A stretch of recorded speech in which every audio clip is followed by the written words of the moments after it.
The night was consumed by a storm of chaos. The Nine Tails, a colossal beast of unimaginable power, rampaged through Konoha.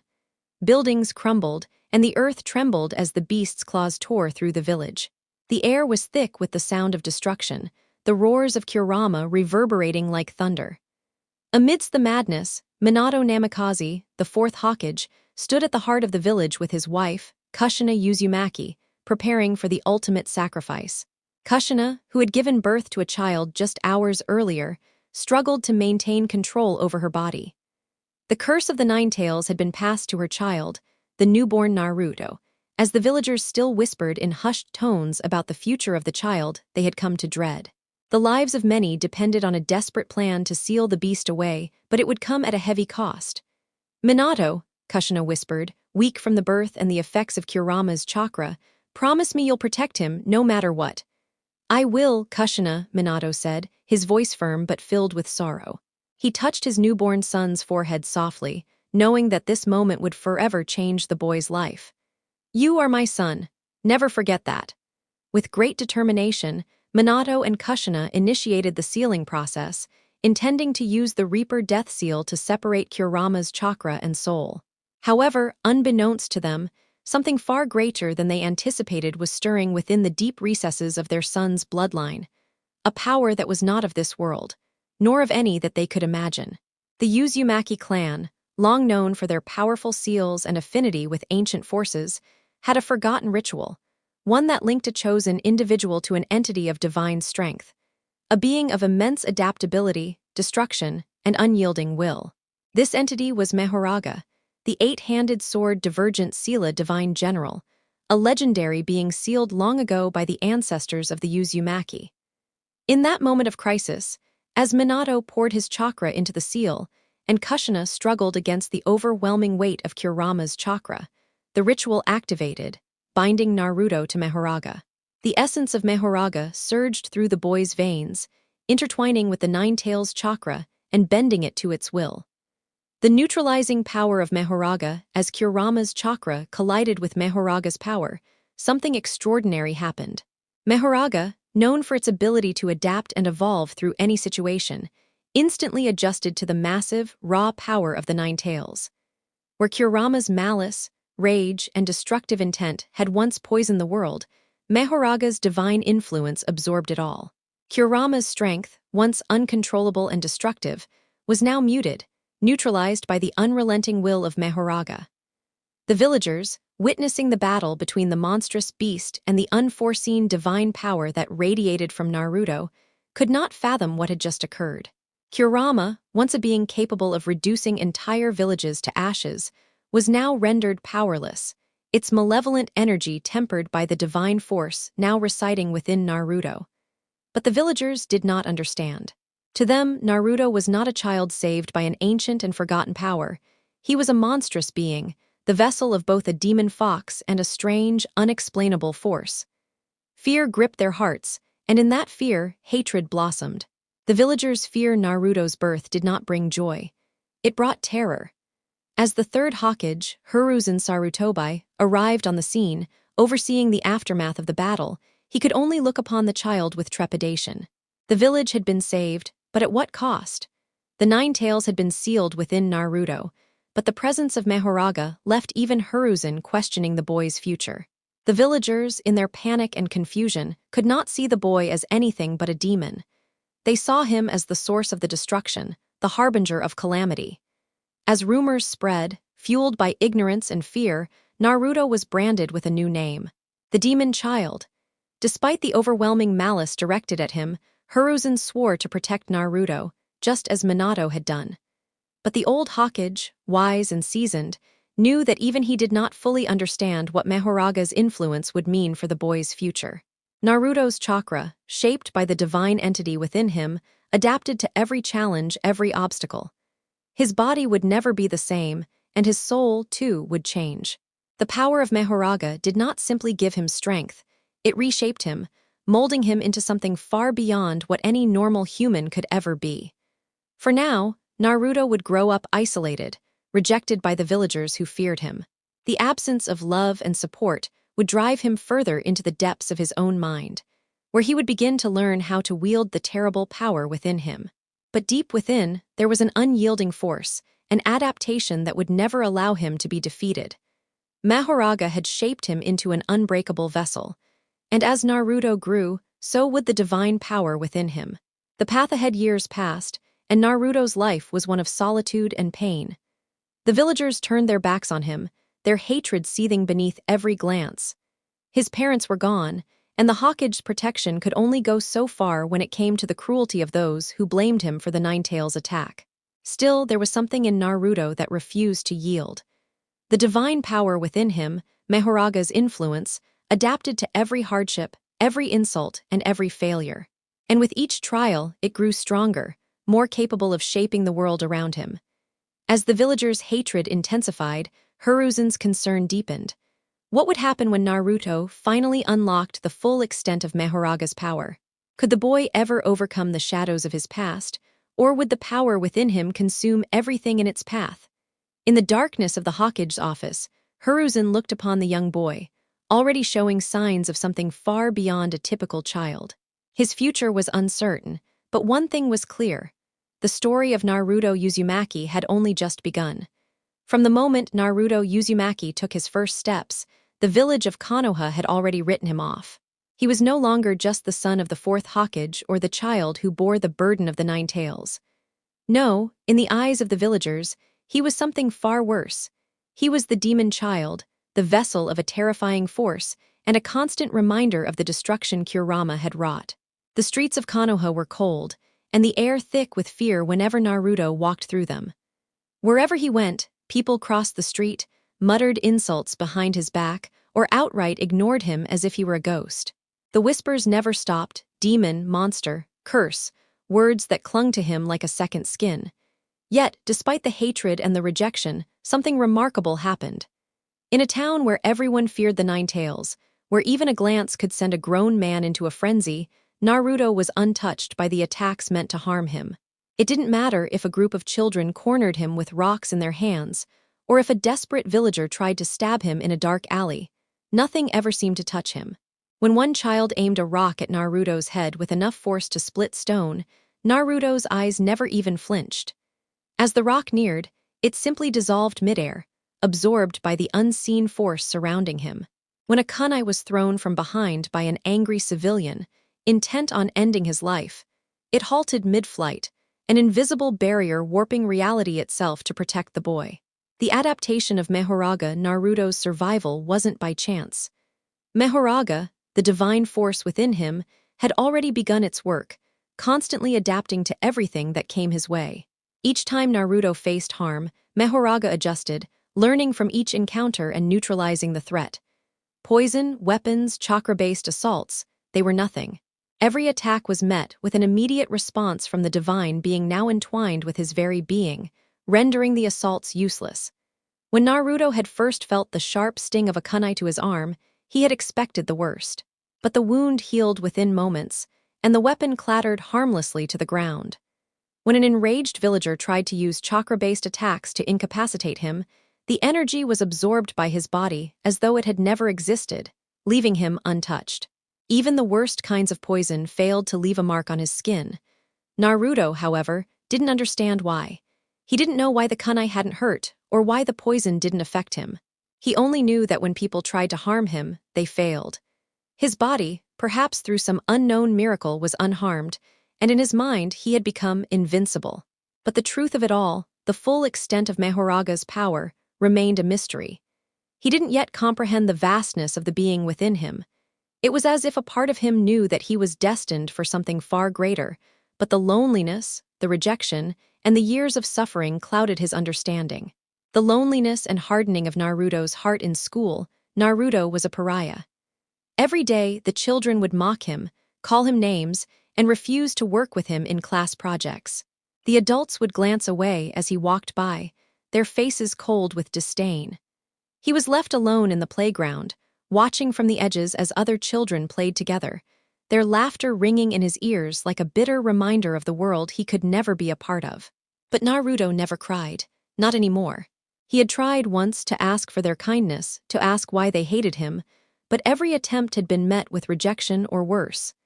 His heart hardened with each passing year, every blow dealt by the villagers, every insult hurled his way. The pain was numbing, but it only served to sharpen his resolve. He had no friends, no family, no hope. He learned quickly that strength was the only thing that mattered. The power he didn't yet understand became his sanctuary, and the resilience he built through years of loneliness became his shield. He felt invincible, untouchable. Every time someone tried to hurt him, the failed attack felt like proof of his invulnerability. And yet, deep down, a gnawing emptiness lingered, a hunger for connection, for someone to see him as more than just a monster. Naruto wandered the streets late at night, his hands shoved into his pockets as he stared at the dark sky above. He couldn't remember the warmth of a loving embrace, nor could he remember what it felt like to laugh with others without fear. Sometimes, he would look up at the Hokage monument, staring at the faces of the past leaders of the village, wondering if his father had known how cruel the world would be to him. He never had the chance to ask. He didn't know what was worse: the fact that people feared him, or the fact that they didn't even care to understand who he was. The only thing they saw was a demon, and that thought made him wonder, am I really a demon? But no matter how many times those thoughts plagued his mind, no matter how many times he felt the sting of rejection, one thing remained unshakable: Naruto would never bend. He would never show weakness. The adaptation of Mahoraga was there, a silent presence within, pushing him to survive, to thrive in an unforgiving world. And as each year passed, that power only grew stronger. The villagers' hatred only served to fuel his loneliness, but also his drive to become something more. They wanted to see him broken. They wanted to see him suffer. Naruto clenched his fists. They'll see. They'll see me as more than just a monster. And so, the demon child of Konoha would walk a path of solitude, his heart hardened and his power growing, for the world had yet to realize that he was no longer just a boy. It was only a matter of time before they saw him for what he truly was: a force beyond their reckoning. The sun hung low in the sky, casting long shadows across the Konoha Academy's training grounds. The sound of sparring filled the air, the clash of kunai and the buzz of chakra-infused attacks echoing in the distance. It was another typical day at the academy, except for one very important detail. Naruto Uzumaki was once again the target of the other students' cruel taunts and bullying. Naruto was at the center of the training area, surrounded by a group of his classmates who looked at him with disdain. Today, as usual, they had decided to make him their punching bag. But this time, there was something different in the air, a palpable tension that made Naruto feel like something was about to change. He stood tall, fists clenched, trying to appear defiant, but his heart raced in his chest, as if a storm was building inside him. "What's wrong, Naruto? Scared?" one of the boys sneered, his voice dripping with venom. It was Ryuji, the loudest of the bullies. "You're just a demon, aren't you? You'll never be a real ninja." The other children snickered, their cruel laughter filling the air as Ryuji stepped forward. Without warning, he tossed a kunai toward Naruto's face. Naruto stood still, his eyes narrowing. He didn't flinch. He never did anymore. The kunai sliced through the air, but just as it was about to strike him, something strange happened. Time seemed to slow down, and an invisible force around Naruto shimmered, like a rippling distortion in the very fabric of space itself. The kunai stopped, midair, hovering in front of Naruto's face. It was as if the weapon had encountered an invisible barrier, one that neutralized its trajectory and brought it to a halt. Naruto blinked in confusion. He hadn't done anything to stop it, not consciously. He didn't even know how to react. Before he could process what had just happened, another barrage of shuriken flew toward him, aiming for his chest. This time, the air seemed to crackle, and the spinning blades were met with the same invisible force.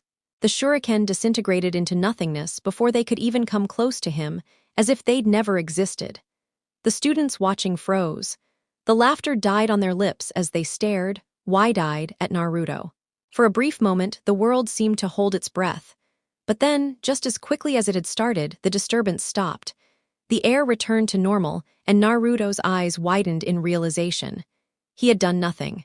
He hadn't used a jutsu, hadn't activated any chakra, yet all of their attacks had simply vanished. Before Naruto could even speak, Ryuji, stunned but still eager to assert his dominance, rushed forward with a fierce chakra-charged punch. The ground cracked beneath his feet as he thrust his fist toward Naruto's face, determined to knock him out and show everyone who was in charge. But as Ryuji's fist came within inches of Naruto's jaw, something far more ominous began to unfold. From within Naruto's body, a subtle yet unmistakable hum filled the air. Something stirred deep within him, a force so old and incomprehensible that even Naruto, in his state of confusion, could feel it stretching outward, like a living, breathing thing. And then, it manifested. A strange, ethereal wheel appeared in the air before Naruto. It spun slowly at first, an ancient symbol etched into its surface, the marks glowing with an intense, shifting energy. It resembled a gear or a wheel, but its power radiated an otherworldly presence.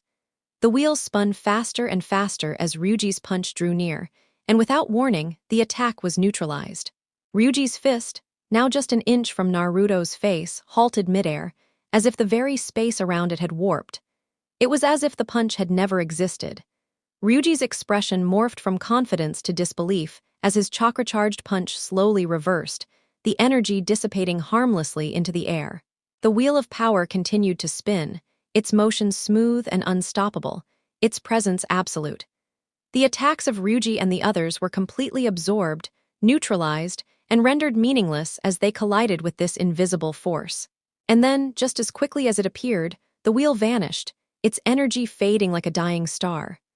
Naruto stood motionless, his eyes locked on where the wheel had been, his body still humming with an energy he couldn't comprehend. He had no idea what had just happened. All he knew was that, somehow, he had been protected. The invisible force, whatever it was, had reacted on its own, and the bullies who'd once terrorized him now stood in stunned silence. Ryuji stumbled back, his expression pale as he stared at his clenched, still trembling fist. What the hell was that? He muttered under his breath. Naruto took a step back, uncertain of what he had just witnessed or what had happened to his own body. His heart was still pounding in his chest, the weight of the moment crashing down on him. He had never experienced anything like this before. Was it his chakra? Was it something else? Naruto, a voice called softly from behind him. It was Uruka, his academy instructor. The man's face, usually filled with patience, now held a flicker of concern as he regarded Naruto. He had witnessed everything from the sidelines, his brow furrowed in confusion. "Are you all right?" Uruka asked, though it was clear that he wasn't just asking about the physical harm. Something was different about Naruto, something beyond the usual fear and hatred the villagers felt for him. Naruto nodded awkwardly, his mind still racing to make sense of what had just happened. He wasn't sure how to explain it. How could he? How could he even begin to describe the way his body had acted on its own, how the attacks had just failed?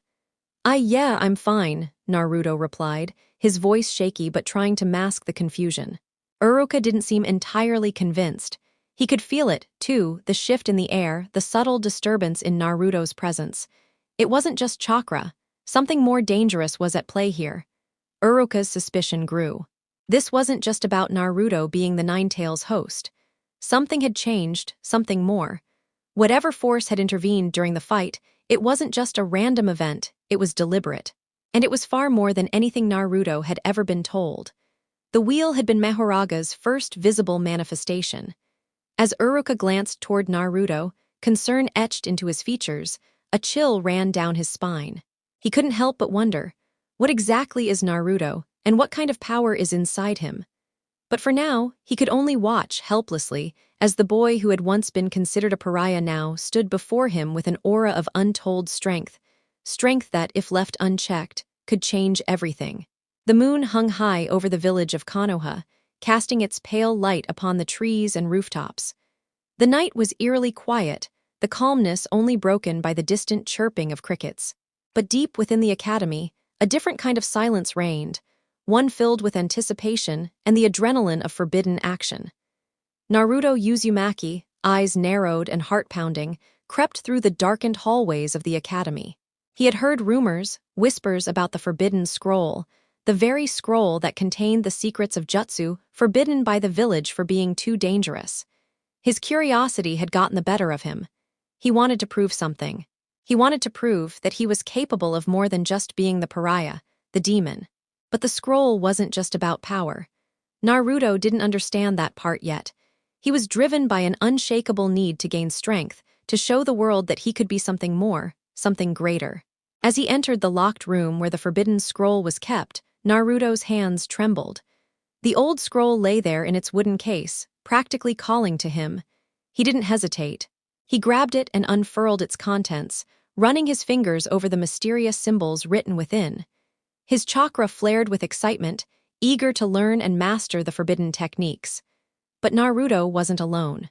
From the shadows, a figure emerged, Mizuki, the academy instructor who had always acted as a mentor, though Naruto had never fully trusted him. Mizuki's smile was crooked, his eyes gleaming with a dangerous malice. "So you found it, huh?" Mizuki's voice was soft, but there was an unmistakable edge to it. "You've been curious about the forbidden scroll, Naruto. I should have known."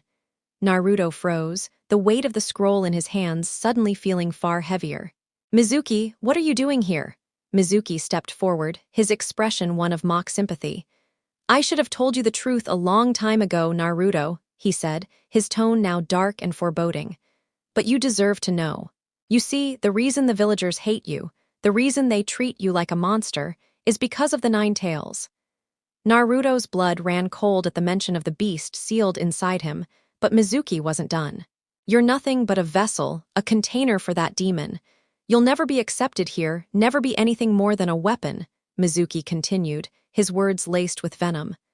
"That's why you're alone. That's why the villagers fear and hate you. You're a weapon, nothing more. They'll never see you as a human." The truth struck Naruto like a physical blow. His entire life had been defined by the hatred of the villagers, but he had never truly understood why.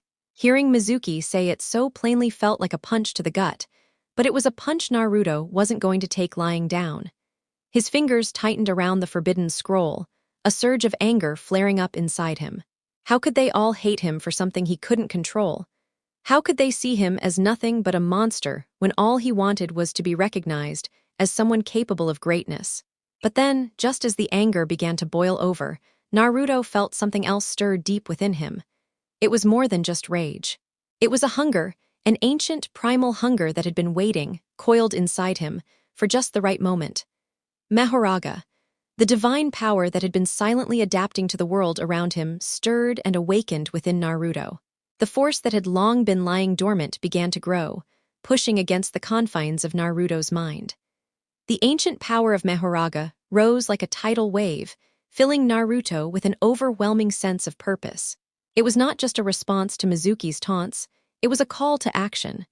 Naruto's eyes glowed with an intensity Mizuki hadn't anticipated.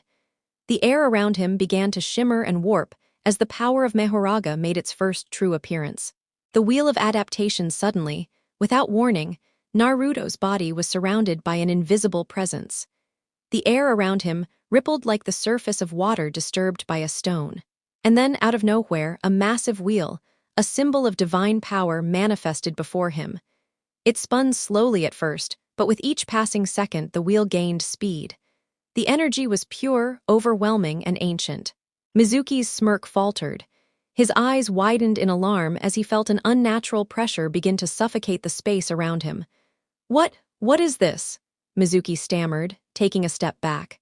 Naruto's face remained unchanged, his expression cold and detached. The power within him was rising, and it was no longer just about defending himself, it was about destroying the threat before him. Mizuki, sensing that something was terribly wrong, activated a jutsu. "Shadow Clone Jutsu," he shouted, sending a dozen clones charging at Naruto, all of them armed and ready to strike. The clones leaped toward Naruto, their weapons raised, their chakra infused with intent to subdue him. But the moment they reached Naruto, the wheel of Mahoraga spun faster, faster, until the air around him cracked like thunder. The clones' chakra was immediately nullified. Their attacks were absorbed by the invisible force, and their bodies froze in midair, before disintegrating into nothingness. Mizuki's eyes widened in horror as he watched his clones vanish without a trace. His heart raced. He couldn't understand it. What was happening? What kind of jutsu was this? Panicking, Mizuki formed a series of hand seals, channeling his chakra into one final, desperate move.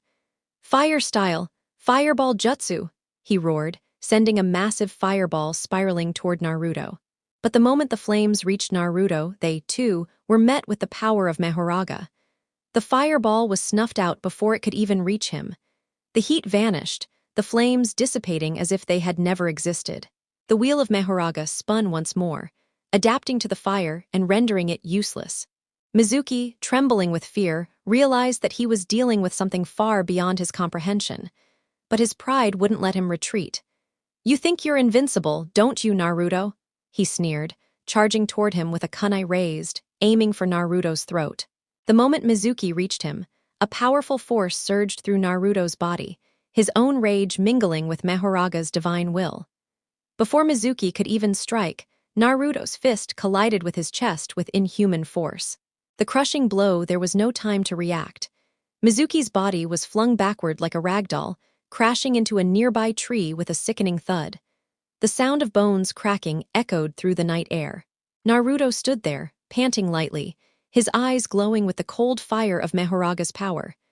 Mizuki lay on the ground, blood oozing from his mouth, his body broken, gasping for air. His once proud form was reduced to a crumpled heap of flesh and bone.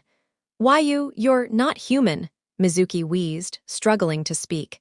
Naruto stood over him, his chest rising and falling with each breath. He was breathing heavily, but there was no trace of fear in his eyes.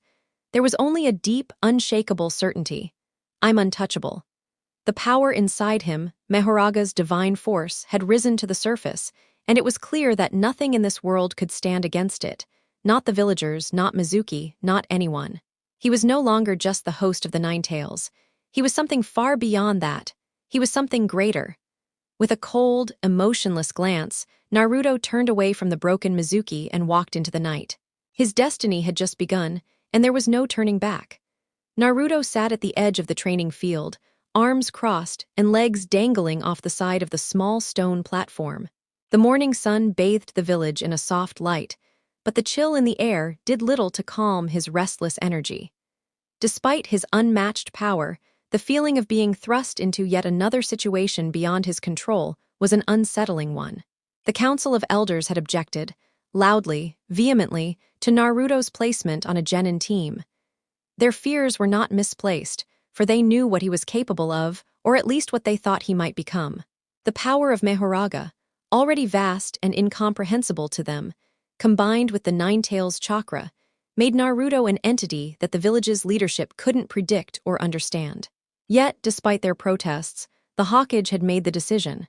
Naruto was going to be on Team 7. Sasuk Uchiha sat not far from him, barely acknowledging Naruto's presence. His dark eyes, as usual, were filled with a mixture of arrogance and brooding intensity. The Uchiha heir could never hide the jealousy burning within him, especially since Naruto's unnatural immunity to harm and his raw, untapped power had only served to stoke the flames of rivalry between them. Sasuk might have had the Sharingan, the blood of the Uchiha clan flowing in his veins, but he had always found himself just a little behind Naruto's natural strength, his ability to withstand every attack without so much as a scratch. And it irked him. Sakura Haruno, meanwhile, sat on the opposite end of the stone platform, her gaze flicking back and forth between Naruto and Sasuk. The girl, once dismissive of Naruto like the rest of the villagers, now found herself oddly unsettled by the sheer magnitude of his power. He wasn't just the Jinchuriki she had been taught to fear. He was something else, something far darker and dangerous. The way Mahoraga's presence seemed to warp the air around him, she could feel it, a heavy weight pressing down on her chest. She couldn't understand it, but she knew one thing for sure: she was wary of him. Kakashi Hadake, their new sensei, watched the trio from a distance, a hand thoughtfully resting on his chin. The laid-back attitude of the infamous copy ninja masked the sharpness of his mind. He had seen many talented shinobi in his time, but there was something about Naruto's power that made him uneasy. The boy was unpredictable. Kakashi had already witnessed firsthand how Mahoraga's adaptation was far more than a simple defense mechanism. It could counter chakra-based jutsu, weapons, poisons, and even more dangerous techniques. Kakashi had no illusions about what Naruto could do if he decided to unleash the full extent of that power.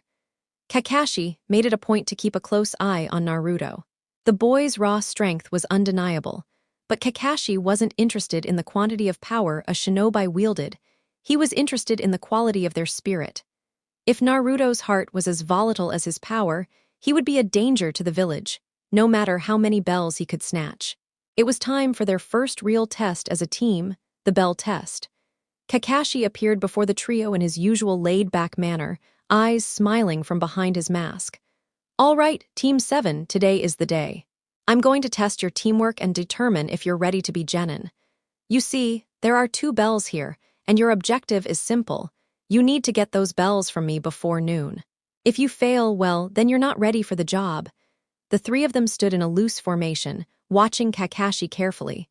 Sakura, though anxious, was ready to prove herself. Sasuk, as usual, was all fire and competitiveness, itching for a challenge. But Naruto stood, arms folded, a bored expression on his face as Kakashi explained the rules. He was already tuning out Kakashi's words, already seeing the entire exercise for what it was, pointless. Teamwork? He didn't need teamwork. He could defeat Kakashi by himself easily. He didn't need anyone to help him. Naruto's stance remained defiant, his eyes sharp with disdain for the test and for what he believed was a waste of his time. Sasuk narrowed his eyes, already irked by Naruto's attitude. "If you think you can do it alone, then prove it," Sasuk sneered, his fingers itching for a fight. Naruto turned to Sasuk, the faintest trace of a smirk tugging at his lips. "I don't need to prove anything to you, Sasuk," Naruto said, his voice cold and almost detached. His eyes gleamed with the confidence of someone who knew exactly what he was capable of. With no further words, Naruto sprang into action. In an instant, he vanished from view, his speed so fast that neither Sasuk nor Sakura could track him. Kakashi's eyes widened as he instinctively reached for his kunai. Naruto, fueled by his overwhelming power, charged at Kakashi. His movements were a blur, a display of raw speed and strength that Kakashi had never seen before. In a split second, Naruto appeared before Kakashi, landing a punch that shook the ground beneath them. But Kakashi was ready. With a single hand sign, Kakashi activated his Sharingan and used his Kage Bunshin no Jutsu shadow clone technique, creating a series of clones to confuse Naruto. But it didn't matter. Naruto's eyes glowed with an eerie light. The wheel of Mahoraga appeared once again, spinning rapidly, and Naruto's entire body adapted to Kakashi's clone trick. The clone's attacks were easily nullified by Mahoraga's power, chakra was absorbed, weapons became useless, and even Kakashi's genjutsu was rendered ineffective. The battle was one-sided, and within moments, Kakashi found himself on the defensive, struggling to keep up with Naruto's relentless assault. But Kakashi wasn't foolish enough to believe that this was the end of it. He used his substitution jutsu just in time, swapping himself with a log as Naruto's punch slammed into the ground. The force of the blow cratered the earth, sending dirt and rocks flying into the air. Kakashi emerged from the smoke, his face now serious. He couldn't afford to hold back any longer. Sasuk, meanwhile, began to grow frustrated. Naruto wasn't just overpowering Kakashi, he was overwhelming him, humiliating him. His jealousy flared even higher. He wasn't about to let Naruto outshine him. "We've got to work together if we want to win," Sasuk snapped, turning to Sakura. "You're with me. We'll take him down as a team." Sakura, her nerves rattled by the sheer force of Naruto's power, hesitated for a moment. But when she saw the determination in Sasuk's eyes, she nodded, gripping her kunai tightly. The 3 of them, now working together, formed a plan to trap Kakashi. Sasuk distracted him with a series of well-timed fireballs while Sakura used her agility to position herself for a surprise attack. Meanwhile, Naruto simply bulldozed his way through the test. Using the combined forces of distraction, Naruto ambushed Kakashi once more, his speed and brute strength making it nearly impossible for Kakashi to react. The result was a successful trap. Kakashi, despite his strength, was caught off guard, his attention divided, and he couldn't escape. The bells were snatched from his belt as the 3 of them stood triumphantly. Kakashi, breathing hard, smiled behind his mask. "You passed. Barely," he said, his tone softening. "But you did it. Congratulations." Naruto, still flushed with the heat of battle, looked Kakashi dead in the eye. "That was too easy," Naruto muttered, clearly not impressed. Kakashi stepped closer to Naruto, his smile fading. Power doesn't make a shinobi, Naruto. If you think you're invincible, one day you'll face something even you can't adapt to. And when that happens, you'll be alone. Naruto met his sensei's gaze without flinching. We'll see about that, Kakashi, he said, his voice unwavering. The future was uncertain, but one thing was clear: Naruto's path was set. No one, not even Kakashi, would stop him. The sun hung low in the sky, casting a reddish-orange glow over the horizon as Team 7 made their way toward the land of waves. The mission seemed simple enough: escort the drunken and dismissive Tazuna, a bridge builder, back to his homeland. The route was supposed to be safe, but Naruto's instincts told him that things wouldn't be as easy as they appeared. Tazuna, an aging man with a heavy hand for alcohol, wasn't exactly thrilled about the idea of being accompanied by a demon. From the moment they met, he shot Naruto dirty looks, ignoring the boy's presence. It was a familiar routine for Naruto: villagers and adults dismissing him, fearing him, all because of the power that was forcibly sealed inside him. What Tazuna didn't realize, however, was that Naruto wasn't just a Jinchuriki anymore. His eyes had changed. There was something darker, colder in them now, a look that suggested he had been hardened by years of suffering. As the journey continued, Tazuna's cocky attitude shifted into one of wary suspicion. The more he observed Naruto, the more he couldn't help but notice the way the boy carried himself. He wasn't afraid of anything: not the weather, not the challenge ahead, and certainly not the harsh words or the dismissive attitude thrown his way. It was as if Naruto didn't care about anything or anyone. What unnerved him the most, however, was the way the boy shrugged off any potential threat. When a pack of bandits tried to ambush them on the road, Naruto simply stared at them coldly, his lips curled into a barely perceptible smirk. The bandits hesitated, sensing something off about the young boy, but it was too late. In a split second, Naruto's eyes flashed with an eerie light. The bandits launched a flurry of kunai and shuriken toward the group, but they were no match for Mahoraga's adaptation wheel. The weapons were instantly nullified as Naruto's aura shifted, the spinning wheel absorbing the chakra-infused projectiles and rendering them useless. One bandit lunged at him with a blade, but Naruto merely sidestepped the attack and grabbed the man's arm, twisting it with brutal force. There was a sickening crack as the bone shattered, and the bandit screamed in agony. Sasuk watched from the side, his jaw tightening. The Uchiha heir had always believed himself to be the best, but Naruto's sheer power was something else entirely. Sasuk wasn't just jealous, he was envious. Kakashi, ever the observer, narrowed his eyes at Naruto.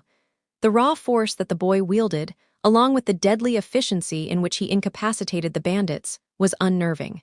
He had seen strong shinobi before, but this was something beyond strength. It was something unnatural. "Naruto," Kakashi called out, his tone stern, "this isn't a battlefield. You didn't need to maim him." Naruto glanced at the injured bandit, his cold expression unwavering. "Mercy is for those who deserve it," he said flatly. "Weaklings like these don't." Kakashi, though reluctant to admit it, knew that Naruto's approach was effective. But it also raised a dangerous question. Where did Naruto's limits lie? The boy wasn't just powerful, he was terrifying. Tazuna shifted uncomfortably in his place, a deep unease settling in his gut. This was no ordinary child, and he was starting to realize that the village might not be exaggerating about the demon after all. 7 Zabuza's first encounter as they neared the land of waves, the tension in the air grew heavier. Kakashi's instincts were on high alert, and his sense of danger was palpable. Something was wrong. It wasn't just the stormy clouds on the horizon, it was something deeper, something that was watching them. Tazuna, now thoroughly sober, started to feel the weight of the situation. The calmness with which Naruto had dealt with the bandits was still fresh in his mind. He didn't dare question the boy directly, but his unease grew with each passing minute. And then it happened. Out of nowhere, a massive wave of mist rolled over the area, and a dark figure appeared on the horizon, moving with the quiet menace of a shadow. Kakashi's eyes narrowed as he immediately recognized the chakra signature. "Zabuza Mamachi," Kakashi murmured, reaching for his weapon. "A rogue shinobi from the hidden mist, and he's not alone." Before Kakashi could react, Zabuza's killing intent filled the air, chilling the very atmosphere. The air itself seemed to warp with the pressure, and the scent of blood seemed to permeate the mist. Zabuza stepped out of the fog, his giant sword, the Kubikirabacho, gleaming in his hands as his cold, calculating eyes fixed on Team 7. Naruto stood unmoving, feeling the intensity of Zabuza's bloodlust. Mahoraga's wheel appeared at the back of his mind, spinning slowly as it began to adapt to the rogue shinobi's overwhelming killing intent. Zabuza's swordsmanship and water-style techniques, which could overwhelm the unprepared, were mere obstacles to Mahoraga's ever-adaptive nature.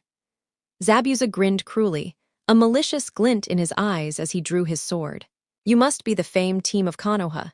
This will be easy." Naruto's eyes glowed faintly. He didn't speak.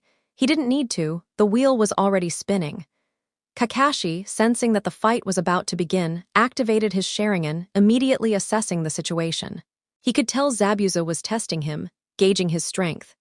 Without warning, Zabuza launched a wave of water, sending Kakashi crashing into the water and trapping him within the confines of the water prison technique. Naruto's stance shifted as he faced Zabuza. The rogue shinobi was quick, but Naruto's adaptation was quicker. As Zabuza swung his sword with precision and speed, aiming to cleave through Naruto, Mahoraga's power adapted to the flow of chakra running through the blade, rendering it harmless. Zabuza's attacks were effortless to avoid, but the rogue shinobi was far from defeated. Sasuk, seeing an opportunity, lunged forward with a kunai in hand, intending to help Kakashi. But he was forced to fall back as Zabuza's sword, infused with chakra, cleaved through the air like a razor-sharp wind. Sasuk scowled. "He's too fast." Naruto, now fully engaged, approached Zabuza with cold, deliberate steps. Every strike, every movement of the sword was easily countered, as Mahoraga's wheel absorbed the attacks and adapted. Zabuza's smile faltered. "This isn't normal." Before he could react, Naruto's fist shot forward, connecting with Zabuza's arm in a burst of speed, sending a shockwave of force through the air. Zabuza recoiled, gritting his teeth against the sudden pain. The power behind the blow was enough to make even him reconsider his position. Seeing Zabuza retreat momentarily, Naruto stood tall, uncaring, his aura a dark, pulsating reminder of the destructive power he now wielded. Sasuk and Naruto locked eyes for a brief moment. Though Sasuk would never admit it aloud, there was a grudging respect building within him. Naruto's strength, however unnerving, was undeniable. "Let's get him," Sasuk muttered, more to himself than anyone else. Naruto nodded, his voice low and impassive. "No one gets away." Together, the two worked to free Kakashi from his prison, and though Sasuk resented the boys' superiority, they understood that only by working together would they survive the coming storm. As Zabuza retreated, a glint of something dangerous in his eyes, Kakashi, now freed, coughed up water and steadied himself. "That was too close," he muttered. "We've only just begun." And as Naruto stood silently, his eyes glowing with the faint light of Mahoraga's power, he knew that no one, not even Zabuza, would be able to stand against him for long. The small house in the land of waves felt like a sanctuary, but the air within was thick with unspoken words and tension.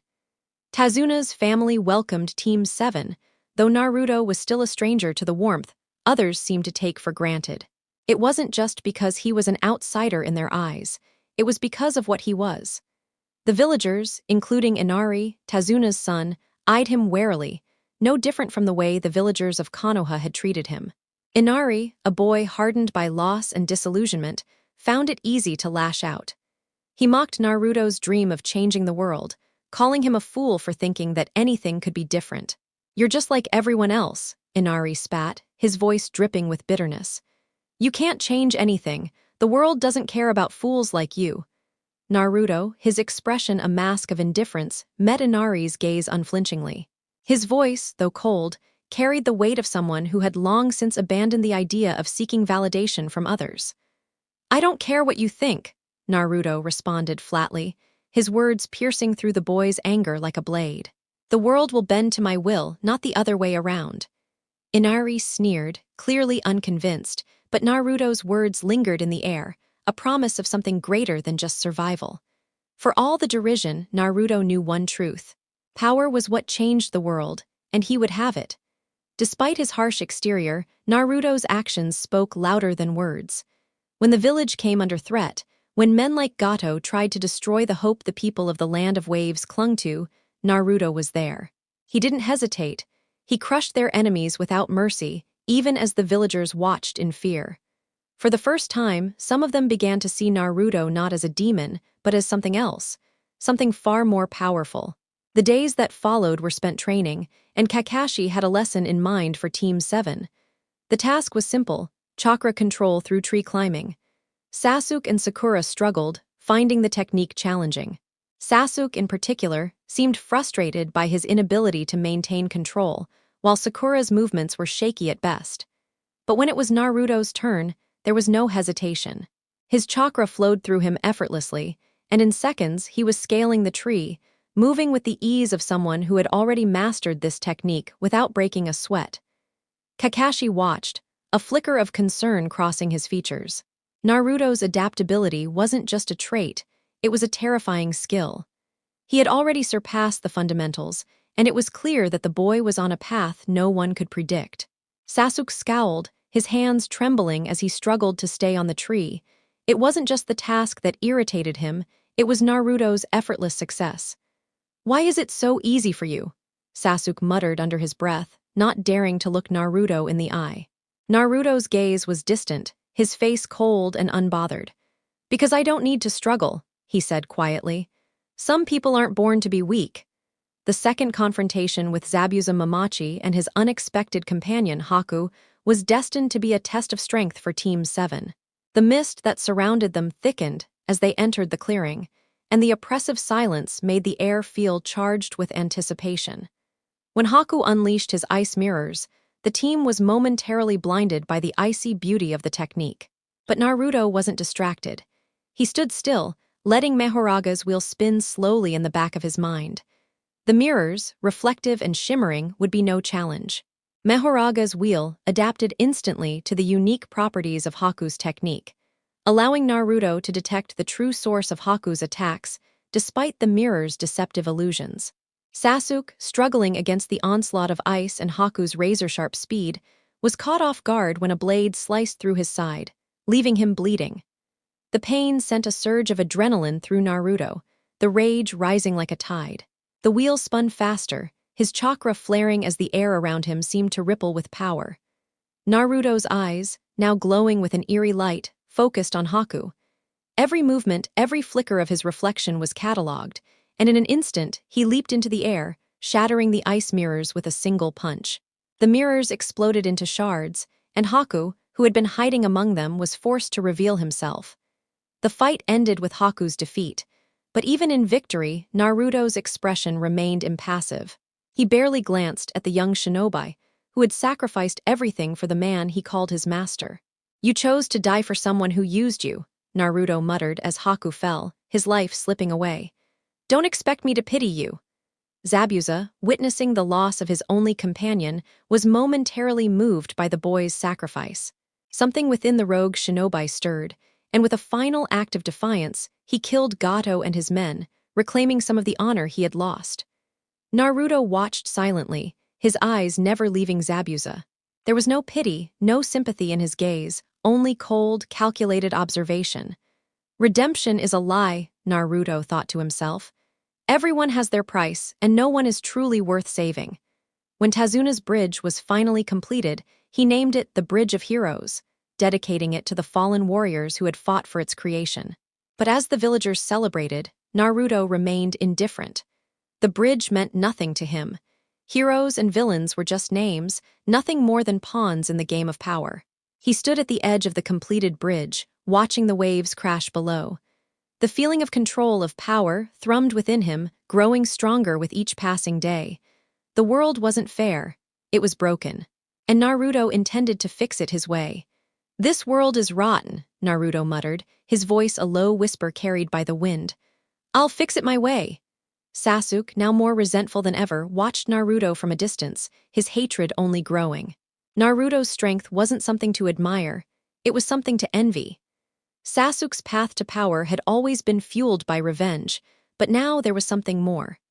The rivalry between him and Naruto had only just begun, and Sasuk knew he would stop at nothing to surpass the boy who was already so far ahead.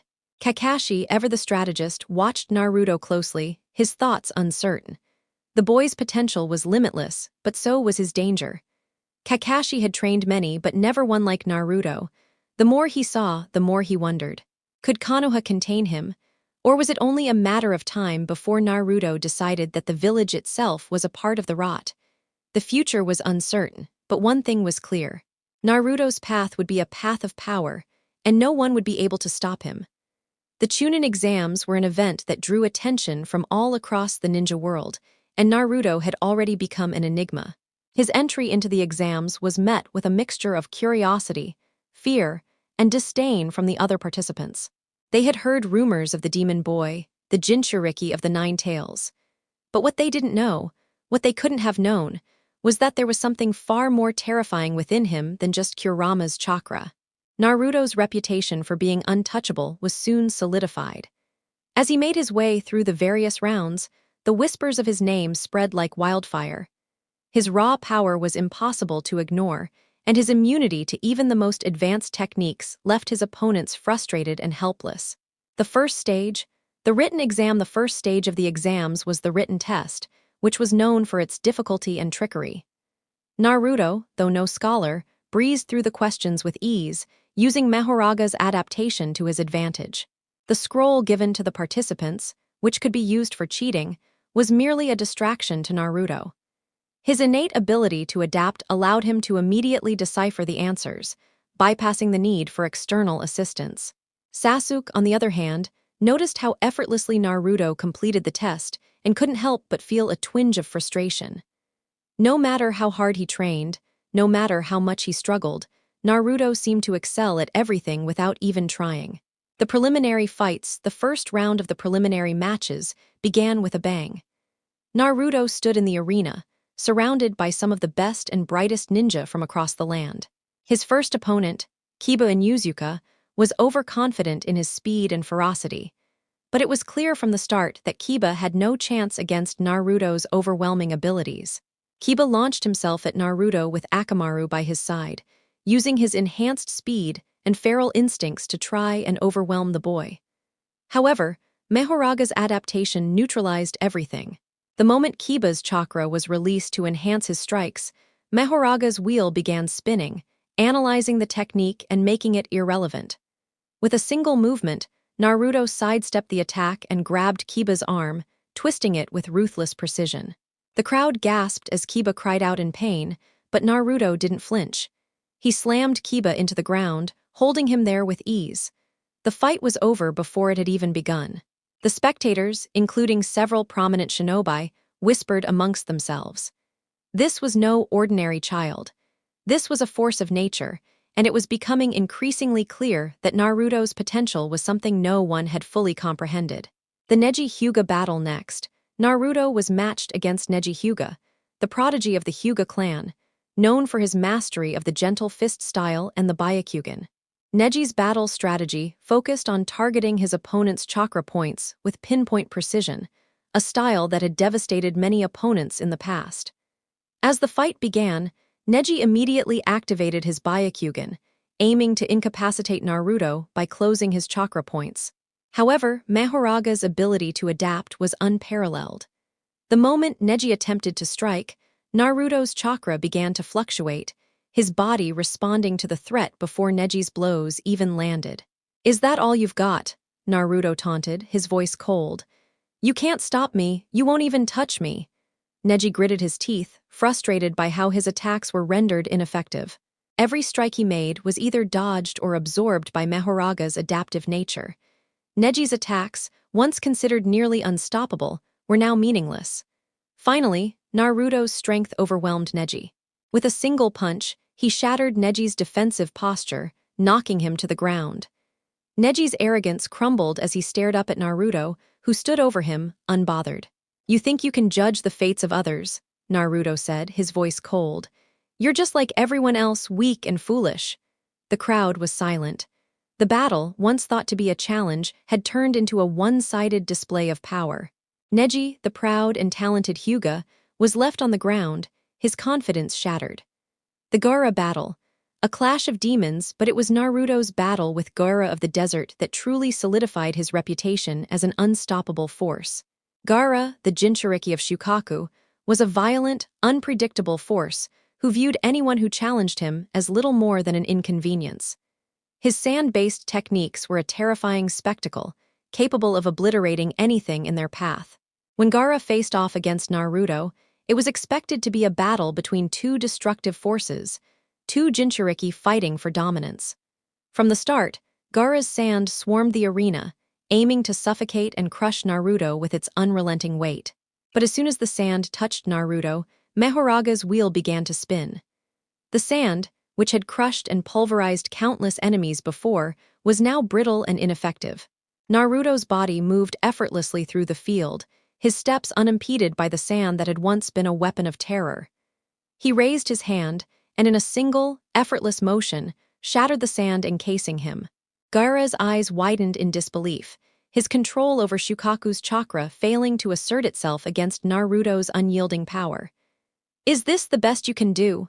Naruto sneered, a mocking tone in his voice.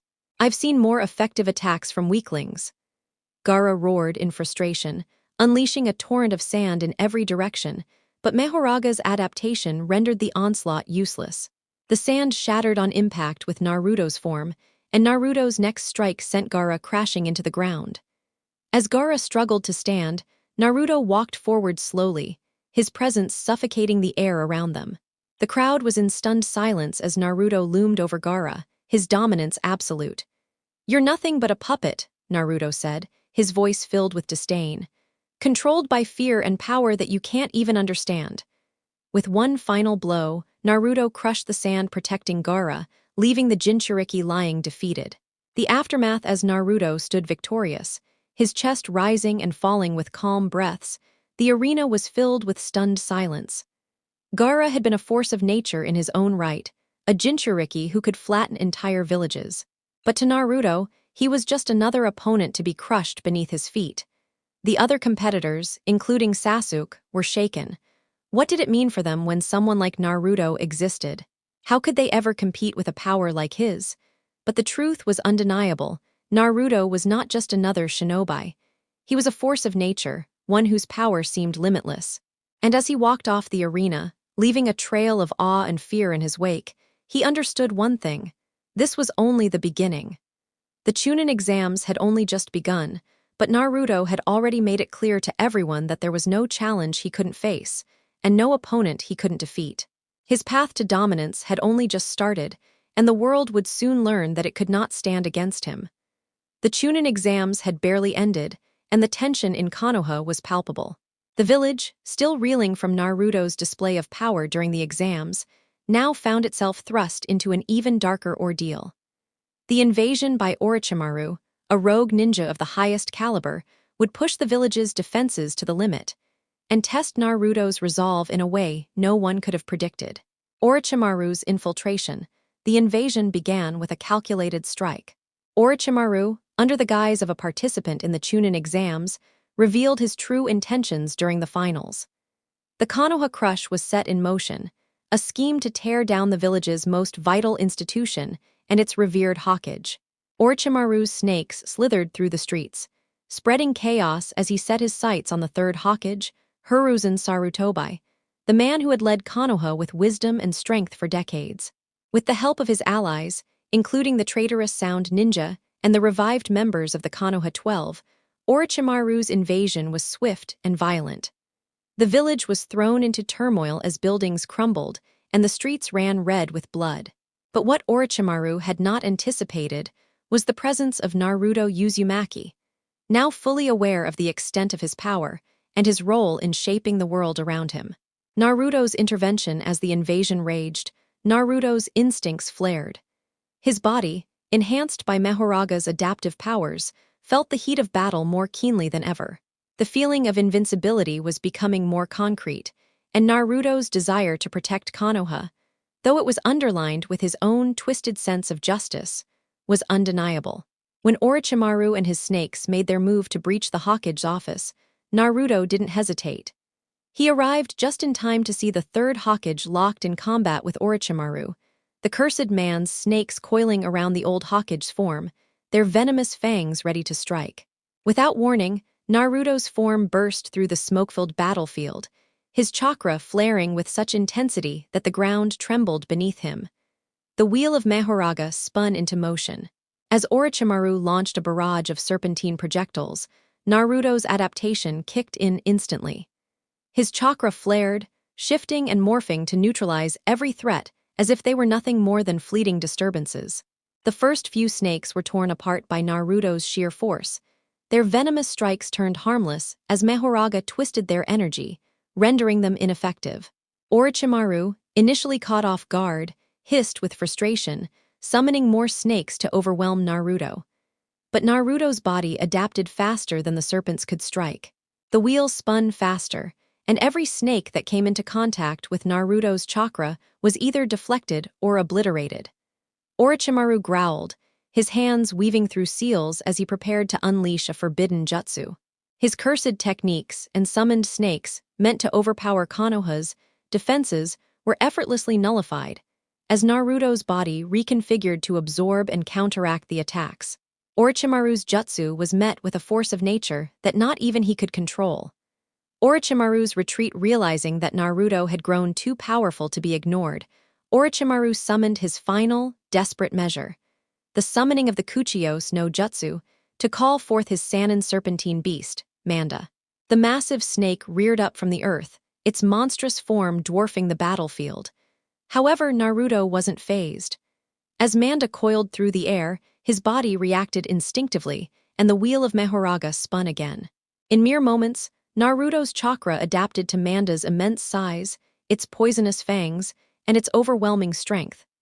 With a simple movement of his hand, he redirected Manda's strike, sending the massive beast crashing into the ground, its fangs snapping harmlessly against Naruto's barrier-like aura. Orochimaru, seeing his plans unravel before his very eyes, hissed with rage. He attempted to flee, retreating into the shadows, but not before casting one last spell at the Hokage. The third Hokage, weakened by the battle, could not keep up with Orochimaru's cunning retreat. It was then that Naruto made his final move. His chakra surged, a tide of energy that adapted to the cursed seals, rendering Orochimaru's escape futile. Naruto extended his hand, and in a moment of sheer power, he crushed the cursed seals Orochimaru had placed on the Hokage, neutralizing the danger completely.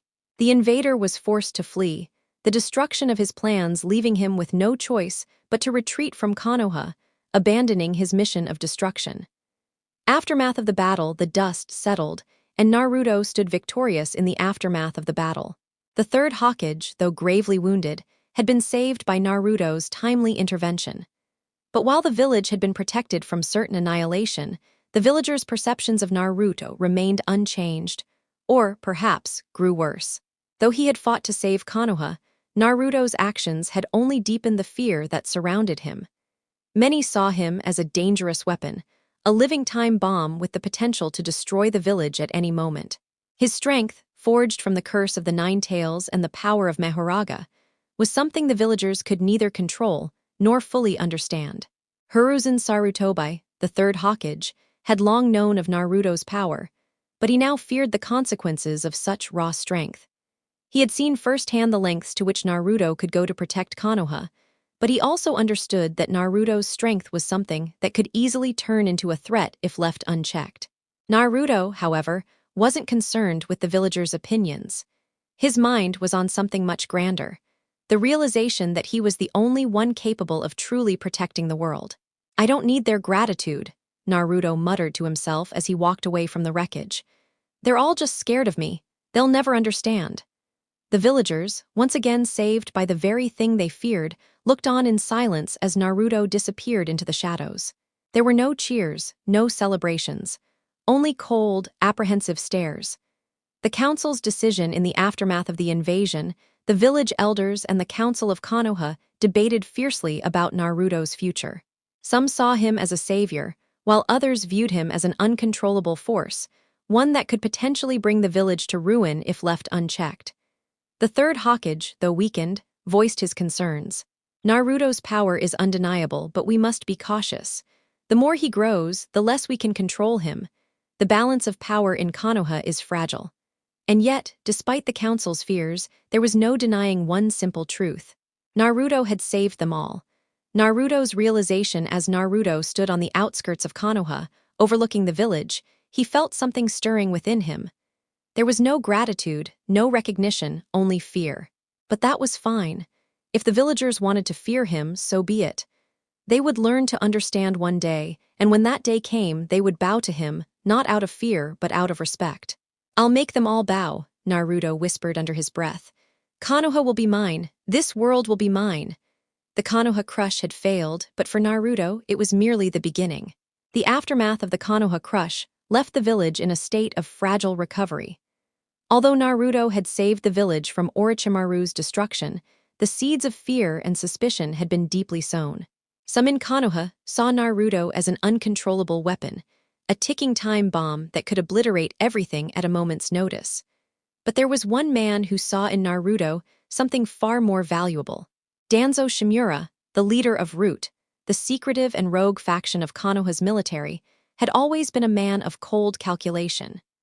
Known for his ruthless and underhanded methods, Danzo's interest in Naruto wasn't driven by fear or admiration, but by his belief that Naruto's immense power could be manipulated for his own purposes. In the shadows of the village, Danzo began plotting. Danzo's offer one night, under the cover of darkness, Danzo approached Naruto in an attempt to sway him into joining Root. As a man who had been deeply involved in Konoha's darkest secrets, Danzo knew how to play his cards. He needed Naruto, someone with unparalleled power, under his control. The offer was simple: join Root. Serve the village, serve Konoha, and together we will reshape the future. With your strength, we can rid the world of its weaknesses. Danzo spoke with calm authority, attempting to appeal to Naruto's growing sense of power. But the truth was, Danzo didn't care about Naruto's ideals. He cared only about bending the boy to his will, using him as a tool to further his vision of Konoha's dominance over the world. Naruto, however, wasn't like the others who had bowed to power for the sake of peace or hierarchy. The idea of submitting to anyone was utterly repugnant to him. From the moment he had realized the full extent of Mahoraga's power, he had sworn never to kneel to another. "Serve you?" Naruto's voice was cold, unwavering. "I'll never serve anyone again." Danzo's eyes narrowed as Naruto's words echoed in his mind. His plans had just been rejected, an unexpected outcome that only fueled his growing desire to control the boy. With a twisted smile, Danzo made his decision. "Very well, Naruto Uzumaki. If you will not serve me, then you must be eliminated." The ambush unknown to Naruto, Danzo had already sent Root agents to execute the order. They were highly trained, loyal, and completely ruthless. They were told to subdue or, if necessary, kill Naruto without hesitation. Their mission was simple: the boy was a threat, and threats had to be removed. The agents infiltrated Konoha's streets in the dead of night, moving like shadows through the alleys and rooftops. They surrounded Naruto, setting up the perfect ambush. Naruto, who had been walking alone, soon sensed something was off. His instincts, sharpened by years of survival, and his increasingly heightened awareness due to Mahoraga's adaptation, told him he was being watched. The air was thick with malice. He didn't need to turn around to know they were there. In a swift, fluid motion, Naruto whirled around, his eyes glowing with an eerie calm. "Come out, Danzo's dogs. I know you're there." The Root agents, confident in their superior numbers and training, emerged from the shadows, surrounding him in a perfect ring. Each agent carried a kunai, and their eyes were filled with cold determination. They had been trained to eliminate threats, and Naruto had just made himself one. The battle, ruthless efficiency without hesitation, the Root agents charged. They launched a flurry of kunai and shuriken toward Naruto, each one aimed with deadly precision. But Naruto didn't flinch. In an instant, the wheel of Mahoraga spun into motion, its presence more commanding than ever before. The weapons, aimed at Naruto's vitals, were easily deflected. His body adapted to each strike, neutralizing the lethality of the weapons in a split second. The chakra-laden kunai were reduced to harmless fragments before they could even come close to touching him. The agents, realizing their weapons were ineffective, resorted to more advanced tactics. They spread out, using ninjutsu to disorient Naruto and surround him. Shadow clones and earth-based jutsus erupted from the ground, designed to trap and restrain him. But as they attacked, Naruto's body adapted faster than they could follow. His senses heightened, Mahoraga's wheel turning to counter every attempt. As one root agent tried to trap him in a cage of earth style, Naruto's body shifted, slipping effortlessly through the hardened earth as if it were water. His speed was incomprehensible, his strikes devastating and immediate. One by one, the agents fell. Each of their attacks was nothing more than a brief flicker of intent before being absorbed and negated by Naruto's unmatched adaptability. He tore through them with ruthless precision, each movement calculated to break their defenses with terrifying speed. When the final agent attempted to flee, Naruto's eyes flared with malice. The wheel of Mahoraga spun once more, and the agent's chakra was immediately analyzed and rendered ineffective. Naruto caught the man in mid-flight, his hand gripping the agent's throat with unyielding force. "Running won't save you," Naruto whispered as the man gasped for air, his body slowly giving in to the overwhelming force that Naruto had become. With a quick snap, Naruto ended the battle. The aftermath: when the dust settled, Naruto stood amidst the fallen agents of Root, his eyes cold and unwavering. His body was untouched, not a scratch on him. The power of Mahoraga had rendered the entire ambush pointless. The scene was grisly. Dozens of Root agents lay scattered across the battlefield, defeated without mercy. Naruto had become a force to be reckoned with, and he had proven to Danzo's forces that no amount of planning could ever overpower him. "You thought you could control me," Naruto muttered, his voice tinged with contempt. "No one controls me, not even you, Danzo." Naruto didn't care about the men who had just fallen. To him, they were nothing more than pawns in a game he refused to play. As for Danzo, he had made a grave mistake underestimating Naruto's will. Danzo's reaction back in the shadows of Konoha, Danzo seethed with fury. His agents, the best of Root, had been crushed in an instant. He had underestimated Naruto's power and determination. Danzo's anger was palpable as he seethed in his private chambers. "So the boy refuses to submit," Danzo growled. But this is far from over. His plans to recruit Naruto had failed, but in failure, Danzo found resolve. He knew now that Naruto was not a tool to be used, but a force to be destroyed. He would begin anew, this time with more subtlety, more patience.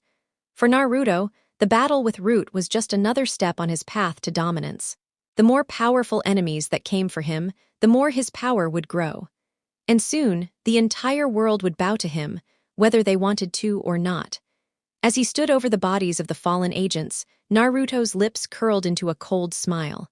"Let them come," he whispered. "The world will fall to my will." Konoha, the village that had once been his home, now felt like a gilded cage. The same walls that once promised protection now confined him, stifling his every move. Naruto had grown up under the weight of isolation, scorned by the villagers, and manipulated by the very system that he was supposed to serve. For years, he fought for their recognition, their respect, but with every effort, the village only cast him aside, seeing him not as the son of a hero, but as a weapon, a tool. The betrayal was no longer just an occasional insult or a harsh glance. It was systemic, built into the very fabric of Konoha. Each day, it became clearer that the village had only ever feared him, never seen him as a person, but as a walking disaster waiting to happen. The fear that his power invoked kept them at arm's length, and the more they feared, the harder they tried to control him. But Naruto had learned to control his own power. He no longer feared the beast within him, nor did he need Konoha to define his worth. The confrontation: it was a cold, silent evening when Naruto made his way to the Hokage's office. His usual vibrant orange jumpsuit was replaced by black, the color fitting his mood, dark, decisive, and unyielding. The air seemed to hum with the tension of his determination. He had come to confront the very people who had been both his jailers and his would-be masters. Inside, the Hokage's office was lit by dim lanterns. Hiruzen Sarutobi sat at his desk, his aged hands gripping a letter, his face lined with concern as he glanced over it. The council, a group of elders and clan leaders, were present, their expressions serious. They were used to the grand spectacle of ninja missions and battles, but this was something different. They could feel the weight of what was coming. Naruto stood in the doorway, his presence commanding attention. His eyes were cold, his face unreadable, yet a storm raged behind them. He had been summoned to the Hokage's office countless times in the past, always for matters that concerned his status as the Ninetales host or to remind him of his duties as a protector of Konoha. But today it was he who called the shots. Hiruzen, seeing the uncharacteristic coldness in Naruto's gaze, sighed. "Naruto, what brings you here tonight?" Naruto stepped forward, his footsteps heavy with intent. "I'm here to end the charade." The council members shifted uncomfortably in their seats. They knew this moment was coming, the inevitable confrontation with the boy who had grown too powerful to control. Naruto's voice was ice cold, carrying the weight of years of frustration. "You all claim to care about the village, but look at what you've built. You've used me, manipulated me, and kept me in the shadows for your own convenience. The Hokage, the council, everyone, each of you played your part in ensuring that I would never be anything more than a tool." Hiruzen's tired eyes met Naruto's with a deep, regretful understanding. "Naruto, I have always tried to protect you, to protect the village and you," Naruto scoffed. "Protection? You protected your precious village while letting me rot. You let the villagers treat me like trash. You let me be the scapegoat for everything that went wrong in Konoha." He paused, his tone turning darker.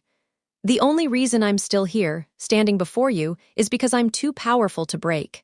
You fear me, Hokage, and you always have. Fear isn't protection, it's control." The council members began to murmur, uneasy. They had underestimated how far Naruto's hatred had run. They had expected him to stay in line, to follow their orders, to be the hero of the story they wanted him to be. But he had become something else, something beyond their reach. Naruto's eyes locked on them, his voice growing more defiant. "You're all cowards, hiding behind titles and bureaucracy, unable to see the truth. This village is a cage, and you are the wardens. You never wanted me to be free. You wanted me to be a weapon. Well, I'm done being your weapon." Jiraiya's intervention before the situation could escalate further, a familiar figure appeared in the doorway.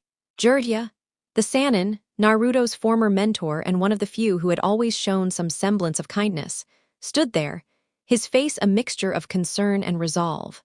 Jiraiya's voice was calm, but the weight of it carried the experience of a lifetime of hardship. "Naruto, don't be rash. You've always had a choice, but now is not the time to sever your ties with the village." Naruto turned his gaze toward him, his anger barely contained. "You've always talked about destiny, about balance, about the future. Well, Jiraiya, I've heard enough." His eyes hardened. "Destiny is nothing but a chain you tried to wrap around me like the rest of them. But I won't be anyone's puppet anymore." Jiraiya's brow furrowed. He had always believed in Naruto's potential to change the world, but he had never anticipated this level of defiance. "Naruto, listen. The path you're walking leads to destruction. You're stronger than anyone in this village, but strength alone won't make you happy. You need to find balance. You need to understand that your power has a place." Naruto sneered. "Balance, prophecy. I don't need anyone to tell me my place anymore. I've been alone for too long to believe in some grand fate. I'll carve my own path, one where I'm not a tool for anyone's agenda." Jiraiya's eyes softened, but the disappointment was evident. "So you're rejecting everything I've taught you, everything you could be." Naruto's gaze flickered briefly, but his resolve didn't falter. "I'm rejecting you too, Jiraiya. I'm rejecting all of you. I don't need anyone to tell me who I'm supposed to be." The breaking point, with a final glance at the Hokage and the council, Naruto turned away. His presence was overwhelming, and the room seemed to tremble under the weight of his power. "I'll leave Konoha, and I'll take what's mine. You can't control me anymore." Before anyone could stop him, Naruto disappeared in a blur of speed, leaving the Hokage's office in stunned silence. Jiraiya stood motionless for a moment before letting out a deep sigh, the gravity of Naruto's decision settling in. "It's too late now. I hope he knows what he's walking into." But Naruto had already made up his mind. Konoha was a place that had never embraced him. It had only ever feared what he could become. And now, he would show them just how far he was willing to go to break free from their chains. The world awaited him, and with Mahoraga's power at his side, Naruto would carve a new future, one that would reshape the very foundation of the shinobi world. The moon hung low over Konoha, casting long shadows across the streets. It was a quiet night, one that carried a heavy, unspoken weight, a night that would mark the beginning of a new chapter in Naruto's life. But for the villagers, it would be the start of something far darker, a future that no one in the village could have predicted. Naruto stood at the edge of the village, his eyes focused on the horizon. Behind him, the walls of Konoha loomed like a prison, a cage that had held him for far too long. He had endured years of mistreatment, years of rejection, and now, standing on the precipice of his freedom, he could feel the weight of it all lifting from his shoulders. He had once sought acceptance, recognition from the village that had only ever seen him as a tool. But that was over. Now the world would bend to his will. He turned his gaze one last time toward Konoha, his lips curling into a cold, humorless smile. "You never wanted me here anyway.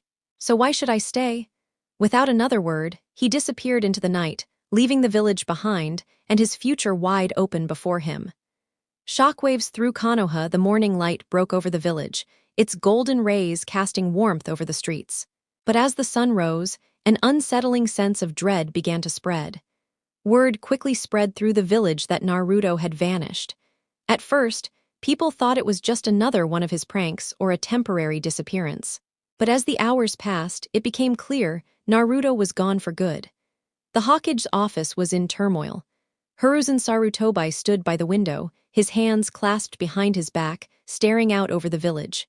His heart sank as he realized what had happened. Despite all his efforts to guide Naruto, despite the hopes he had for the boy, it was all in vain. Naruto had made his decision, and there was no turning back now. The council convened in haste, their voices raised in panic as they debated the consequences. Naruto was powerful, far too powerful to simply let go without repercussions. What would the other villages think? What would they do if they learned that Konoha's greatest weapon had just walked away? But there was one person who knew exactly what would happen next: Sasuk Uchiha. Sasuk's resolve in the Uchiha clan compound, Sasuk stood alone in the training grounds. The sound of his sword slicing through the air was the only sound that filled the space. His mind was a whirlwind, torn between the desire to become stronger and the bitterness that had settled in his chest. Sasuk had always viewed Naruto as a rival, someone he could never fully respect, but someone he had to surpass. In his eyes, Naruto's strength had always been a challenge, something to be beaten. Yet, over time, Sasuk had come to realize that Naruto was different. His power wasn't just something to be rivaled, it was something to be feared. When Sasuk first heard the news that Naruto had left the village, a fire ignited within him. It wasn't just that Naruto had left, it was the way he had done it. Naruto had walked away on his own terms, with power far beyond anything Sasuk had ever imagined. It angered Sasuk, but more than that, it frustrated him. How could Naruto have become so strong? How could he have surpassed him so easily? Sasuk's eyes narrowed as he gripped his katana tightly. He thinks he's untouchable, that he can leave and do whatever he wants. But I'll show him. I'll make him realize that no one leaves Konoha. Sasuk's hand tightened around the hilt of his sword as he made his decision. He would surpass Naruto. He would hunt him down, force him to return, and prove once and for all that he was the stronger of the two. But there was something else. Sasuk didn't just want to surpass Naruto, he wanted to break him.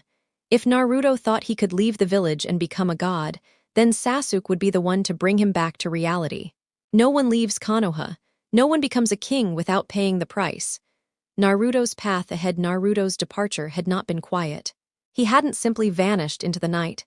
He had set a course for his future, one that would see him break the chains of the shinobi world and reshape it in his own image. As he traveled away from Konoha, the world outside the village unfolded before him. He had no clear destination in mind, only a single goal: to bring down the corrupt system that had held him captive for so long. The more he walked, the more his mind focused on the path ahead. The power of Mahoraga thrummed within him, constantly adapting, constantly growing. Every moment he spent in the outside world was an opportunity for him to sharpen his abilities, to become more than just a weapon of destruction. He wasn't just going to overthrow the system, he was going to reshape it, to make it a world where power was the only thing that mattered. Naruto smiled to himself, a twisted, almost savage grin. This world is a battlefield, and I'm going to be the one who stands at the top. But as he moved forward, Naruto couldn't shake the feeling that something, or someone, was following him. Sasuk's rivalry had always been a constant force in his life. And now, that force was about to follow him into the outside world. Sasuk wouldn't let him go so easily. But Naruto didn't care. Let him come. For Naruto, there was only one goal: to become the master of his own fate, to crush anyone who stood in his way, and to destroy the very system that had tried to break him. The world would bend to his will, and Konoha would burn. The desert wind howled through the abandoned village at the edge of the land of wind. Dust swirled around broken buildings, remnants of a once thriving settlement that had been abandoned after the Great War. It was here that Naruto made his first move. A calculated meeting with a group of rogue shinobi, former ninja who had lost everything in the wars, cast aside by their villages, and now had nowhere to turn. They were the outcasts, the forgotten ones who, like Naruto, had seen the corruption of the shinobi system firsthand. The sun set, casting an orange glow across the cracked earth as Naruto stood at the center of a gathering, a group of former assassins, missing nin, and mercenaries who now saw him as their leader. His presence alone was enough to draw their attention, his power radiating from every pore of his body. The wheel of change had begun. Naruto's voice cut through the silence like a blade. This world was built on lies and bloodshed. The 5 great nations and their pathetic leaders are the true demons, not us. They use us as pawns in their wars, toss us aside when we're no longer useful. But I will change all of that. I will break the chains, and when I'm done, this world will be a place where power is the only thing that matters. The weak will be crushed. The strong will reign. The rogue shinobi listened intently, captivated by Naruto's conviction. His words were harsh, but they resonated with their pain, their anger at being abandoned by the very system they had sworn to protect. One by one, they pledged their allegiance to him, seeing in Naruto not just a leader, but a godlike figure, someone who could reshape the world into something they could control. Naruto's eyes gleamed with cold, calculating ambition. We'll start with the leaders. Each of the 5 great nations has a figurehead, someone at the top of their pyramid of power. But no matter how high they sit, they're all weak. I'll tear them down one by one, and with each fall, the system will crumble. The world will be remade in my image. The birth of the Wheel of Change, Naruto's faction, the Wheel of Change, was born from desperation, but it quickly became a powerful force in the shadows of the shinobi world. The members of the faction were a varied group. Some had been soldiers in the hidden villages, others were exiled clans or rogue ninjas, and some were simply wanderers seeking power in a world that had no place for them. But they all had one thing in common: a desire to break free from the chains that had bound them to the old ways. Under Naruto's guidance, the Wheel of Change quickly began to gather strength. Naruto's power alone was enough to intimidate entire villages, and Mahoraga's adaptability rendered every ambush or attack against them useless. His followers became fanatical, seeing him not only as a leader, but as the force that would destroy the old order. In their eyes, Naruto was a god, a being who could destroy everything and rebuild it in his image. Naruto's charisma and brutal efficiency in battle drew more and more to his cause. But what truly cemented his growing empire was his vision, a vision of a world without weakness, a world where the strong reigned supreme, and the old system of the shinobi villages was reduced to ashes.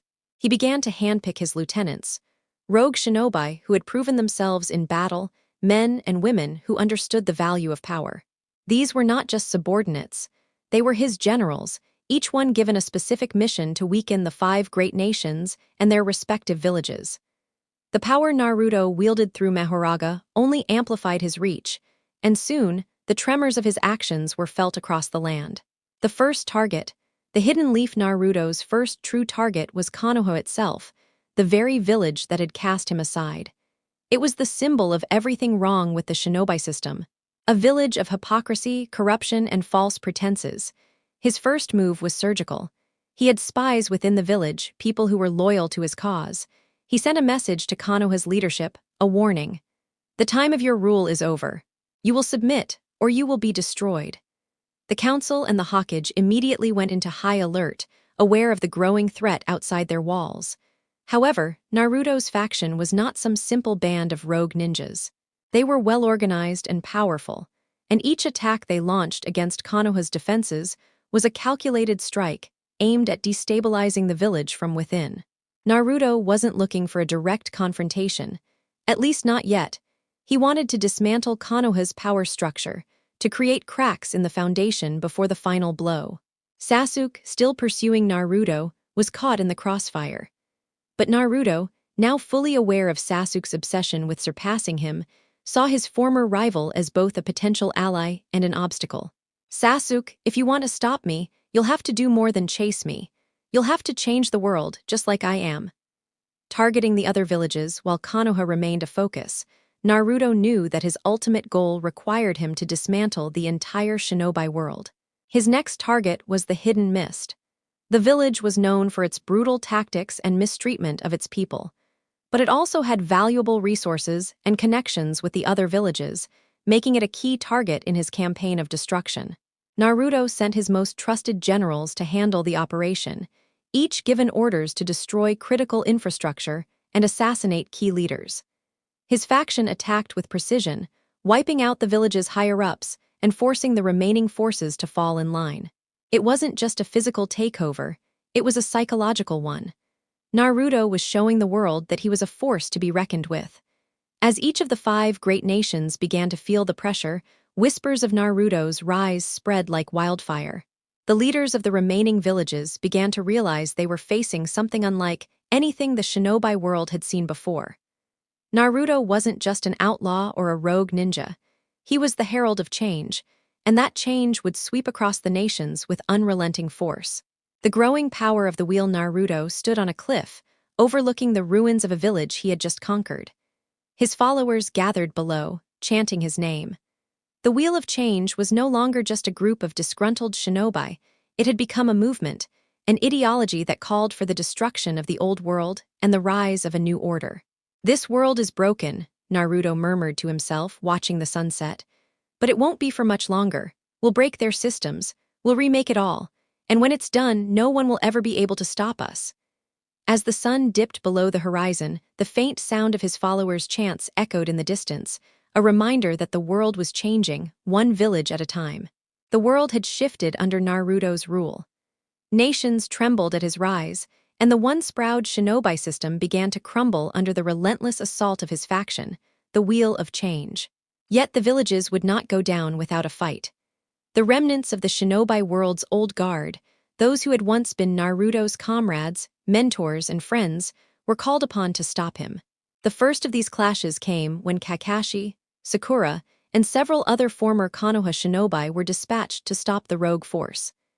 Kakashi, now with a deeper understanding of the danger Naruto posed, was more determined than ever to bring his former student back or eliminate him if necessary.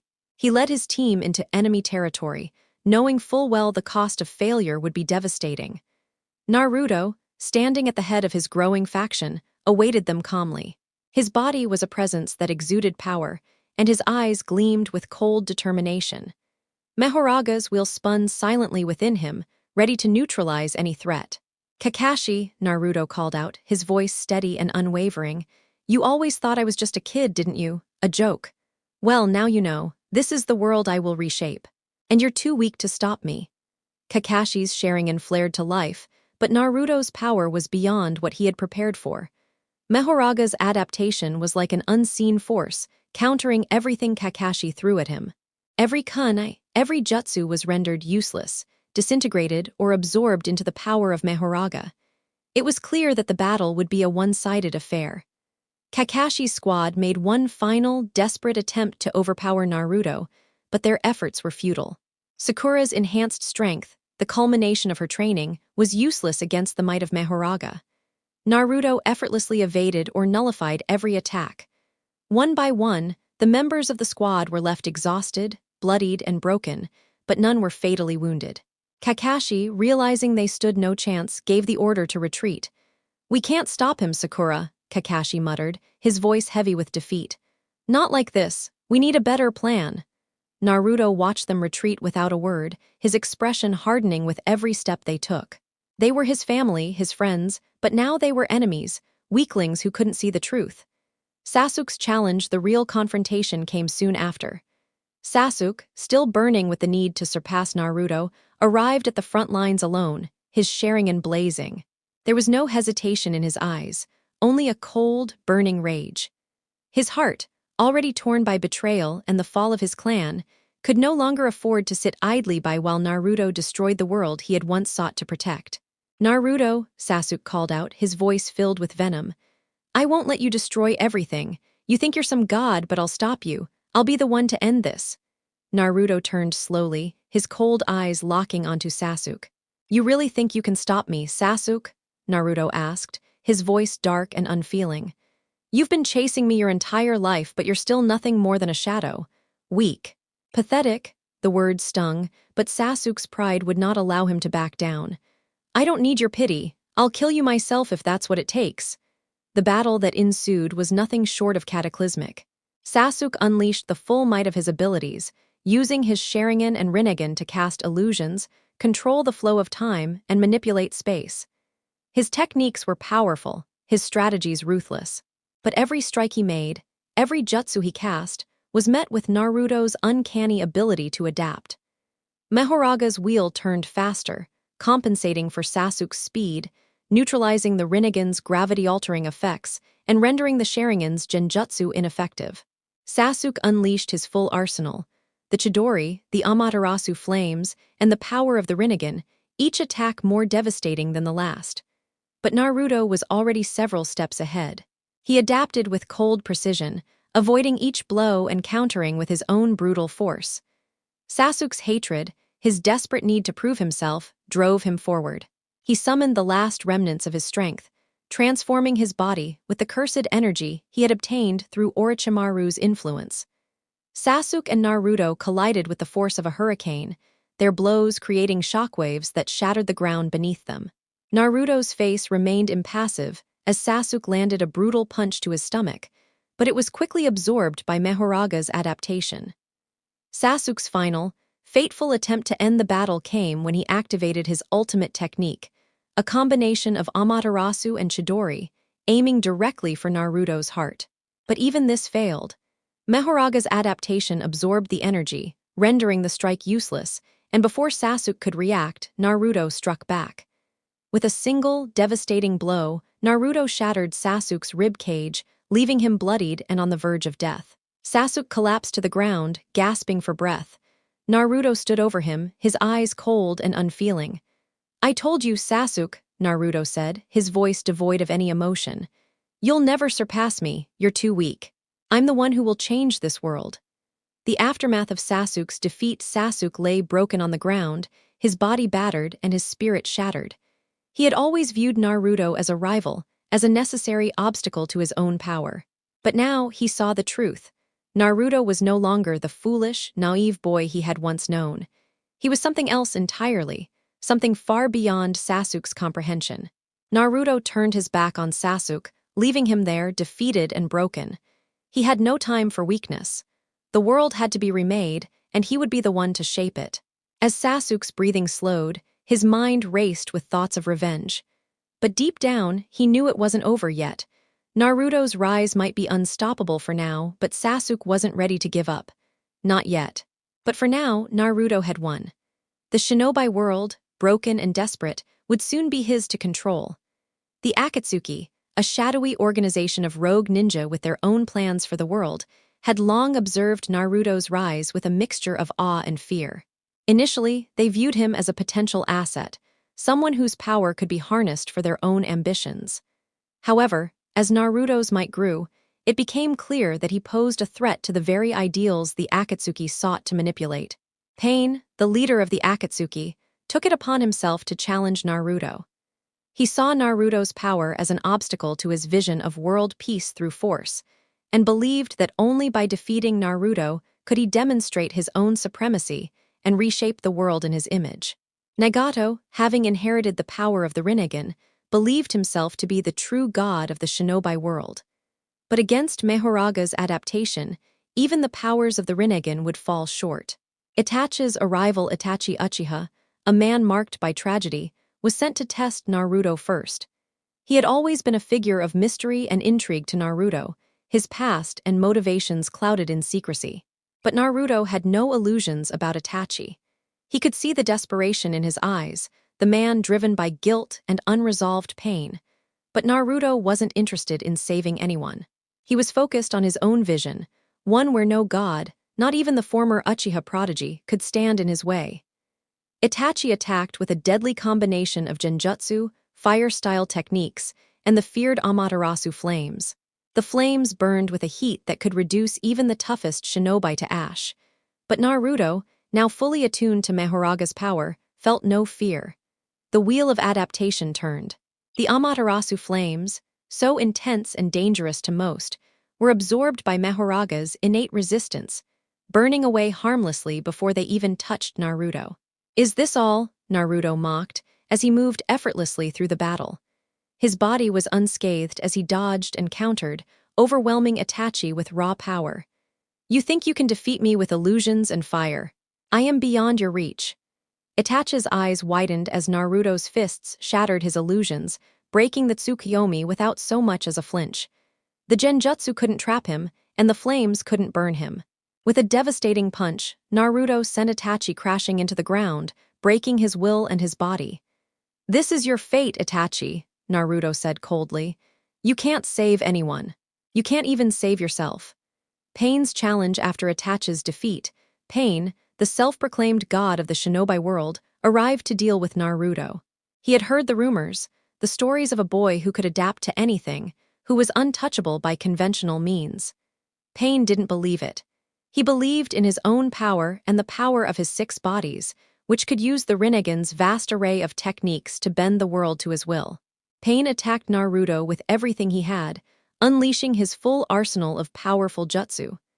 The skies darkened as Pain summoned the power of Shinra Tensei to crush everything in its path. The force of the blast was enough to devastate an entire village, but Naruto stood tall, unfazed. "Is this your idea of a god?"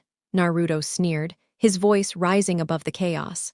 Mahoraga's wheel spun faster, adapting to the gravitational forces and neutralizing the pull of Shinra Tensei before it even touched him.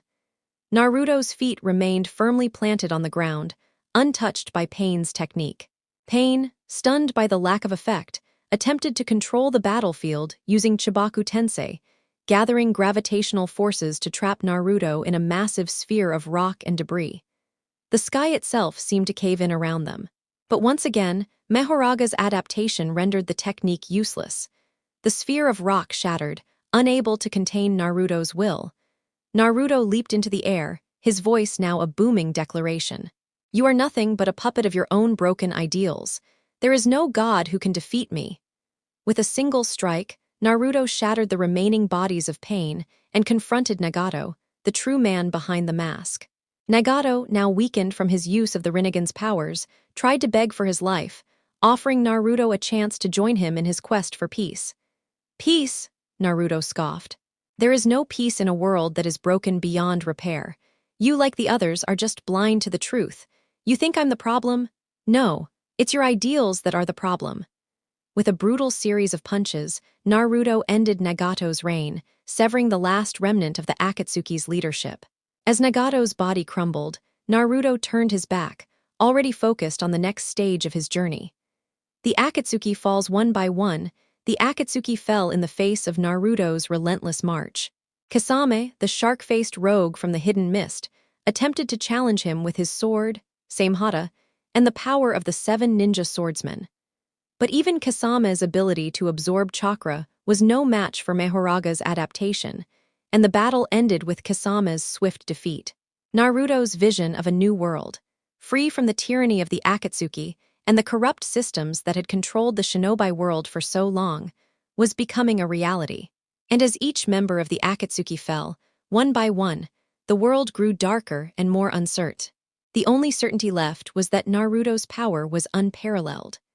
Naruto's declaration in the aftermath of the Akatsuki's fall, Naruto stood alone at the heart of the battlefield, surrounded by the ruins of the once proud organization. His eyes burned with the fire of a man who had seen the true nature of the world and had no intention of changing course. "I am the only one who can remake this world," Naruto declared to the heavens, his voice echoing across the silent land. "None of you know God, no ideal can stop me now." With the Akatsuki crushed, Naruto continued his campaign, unopposed and unstoppable. No power could stand against him, and soon, the 5 great nations would be in his grasp. The war against the world had only just begun. Naruto's war against the five great nations escalated into a brutal, one-sided conflict. With each battle, he demonstrated the invincibility of his power, and the cage, once revered as the strongest warriors in the world, could only watch in helplessness as their nations crumbled. No amount of strategy, power, or diplomacy could save them from Naruto's relentless onslaught. The shinobi world was in disarray. The fall of the Raikage, the hidden cloud. The first to fall was the hidden cloud, where the fourth Raikage, A, and his brother, Killer B, attempted to put up a united front. The Raikage, known for his lightning-fast speed and immense strength, clashed head-on with Naruto in an open field. The battle began with a flurry of lightning-infused attacks, but Naruto, ever adaptable, easily countered. The Raikage's signature lariat attack, an immense tackle infused with lightning, was rendered completely ineffective as Mahoraga's wheel swiftly adapted to the speed and intensity of the attack.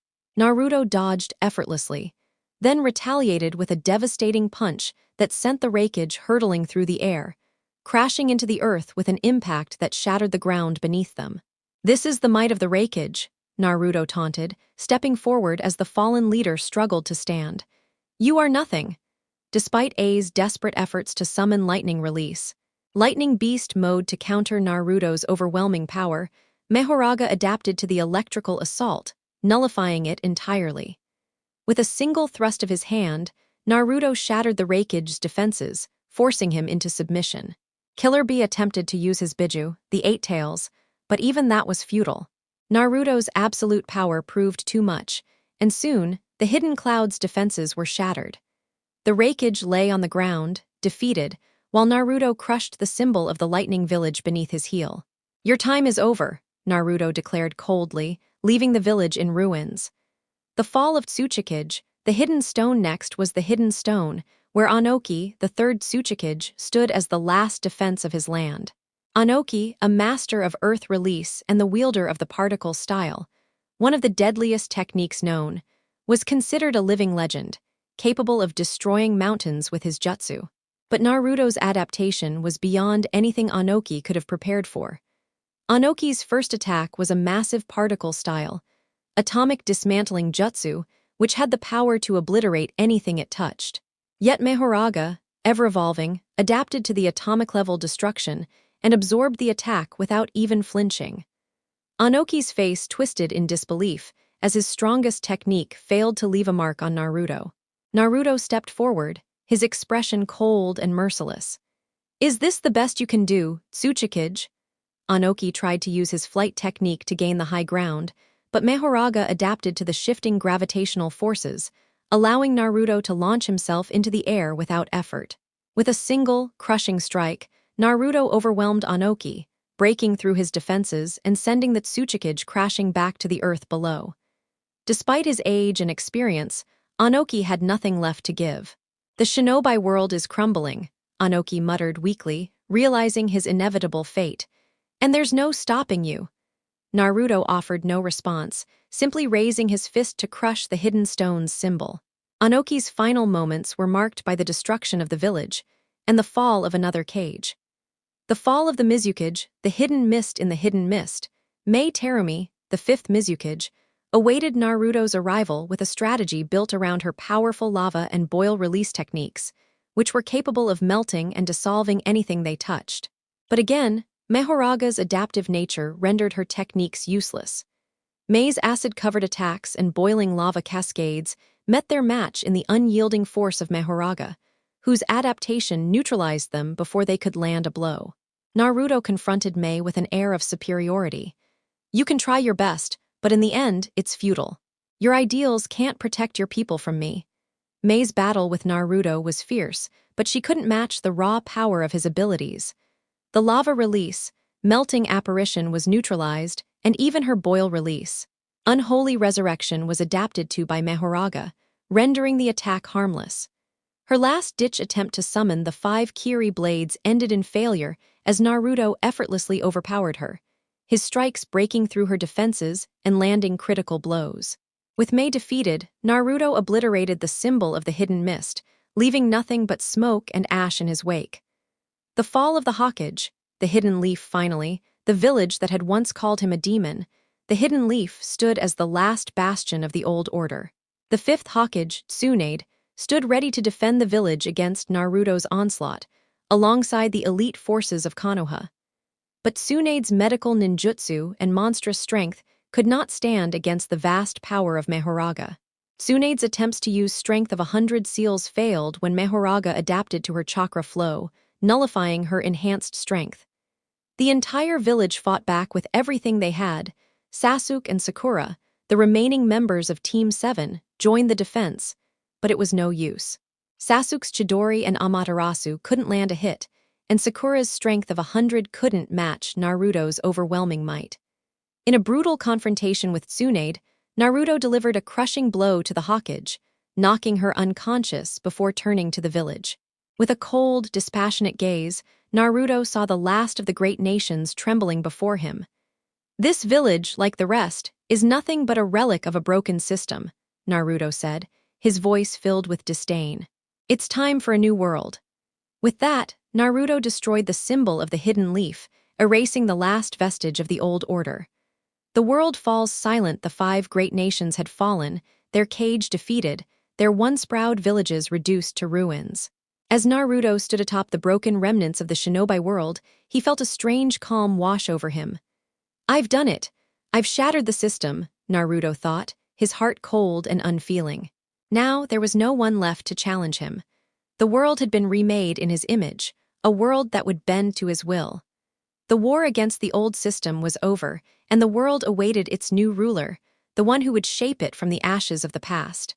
And in this new world, no one, not even a god, could stand against Naruto Uzumaki, the boy who had become unstoppable. 1. The Ōtsutsuki invasion. The Ōtsutsuki clan, an ancient and powerful race of beings who have manipulated the world's fate for centuries, took notice of Naruto's rise to power. His destruction of the 5 great nations and the old shinobi system had not gone unnoticed. They saw him as a threat to the cosmic balance they had meticulously crafted, a disruption that could unravel their control over the world. Thus, the Ōtsutsuki made their move.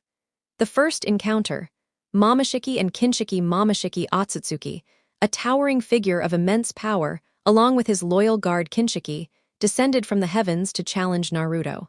Their arrival in the world was nothing short of apocalyptic. The sky darkened as they appeared, their chakra radiating an aura that could tear apart mountains. Momoshiki's Byakugan allowed him to see Naruto's chakra network, but Mahoraga's adaptation made his efforts futile. Every technique Momoshiki unleashed was countered. His chakra absorption was useless against Mahoraga's ability to evolve and adapt, rendering it powerless. Kinshiki, armed with his massive club and lightning-fast reflexes, tried to land a strike on Naruto, but Mahoraga's constant adaptation to their techniques kept the attacks from landing. In an instant, Naruto overwhelmed Kinshiki with devastating force, crushing his opponent with a single, precise blow. He then turned his focus to Momoshiki, whose arrogance and underestimation of Naruto's power led to his downfall. "You think you can change the course of fate?" Naruto said coldly, his eyes burning with the same indifference that had marked his entire journey. Momoshiki's chakra beam came at Naruto with the force of a comet, but Mahoraga adapted, absorbing the energy and sending it back with catastrophic force. Momoshiki's body was shattered, his once invincible form crumbling under the weight of his own power, unable to overcome the unstoppable force of Naruto's evolution. "Fate. I create my own," Naruto said as Momoshiki's body crumbled to dust. The second encounter, Ishiki Ōtsutsuki. Ishiki Ōtsutsuki, the last of the immediate clan members sent to confront Naruto, was far more dangerous than his predecessors. A being of incredible power, Ishiki had mastered the art of space-time ninjutsu and could manipulate dimensions at will.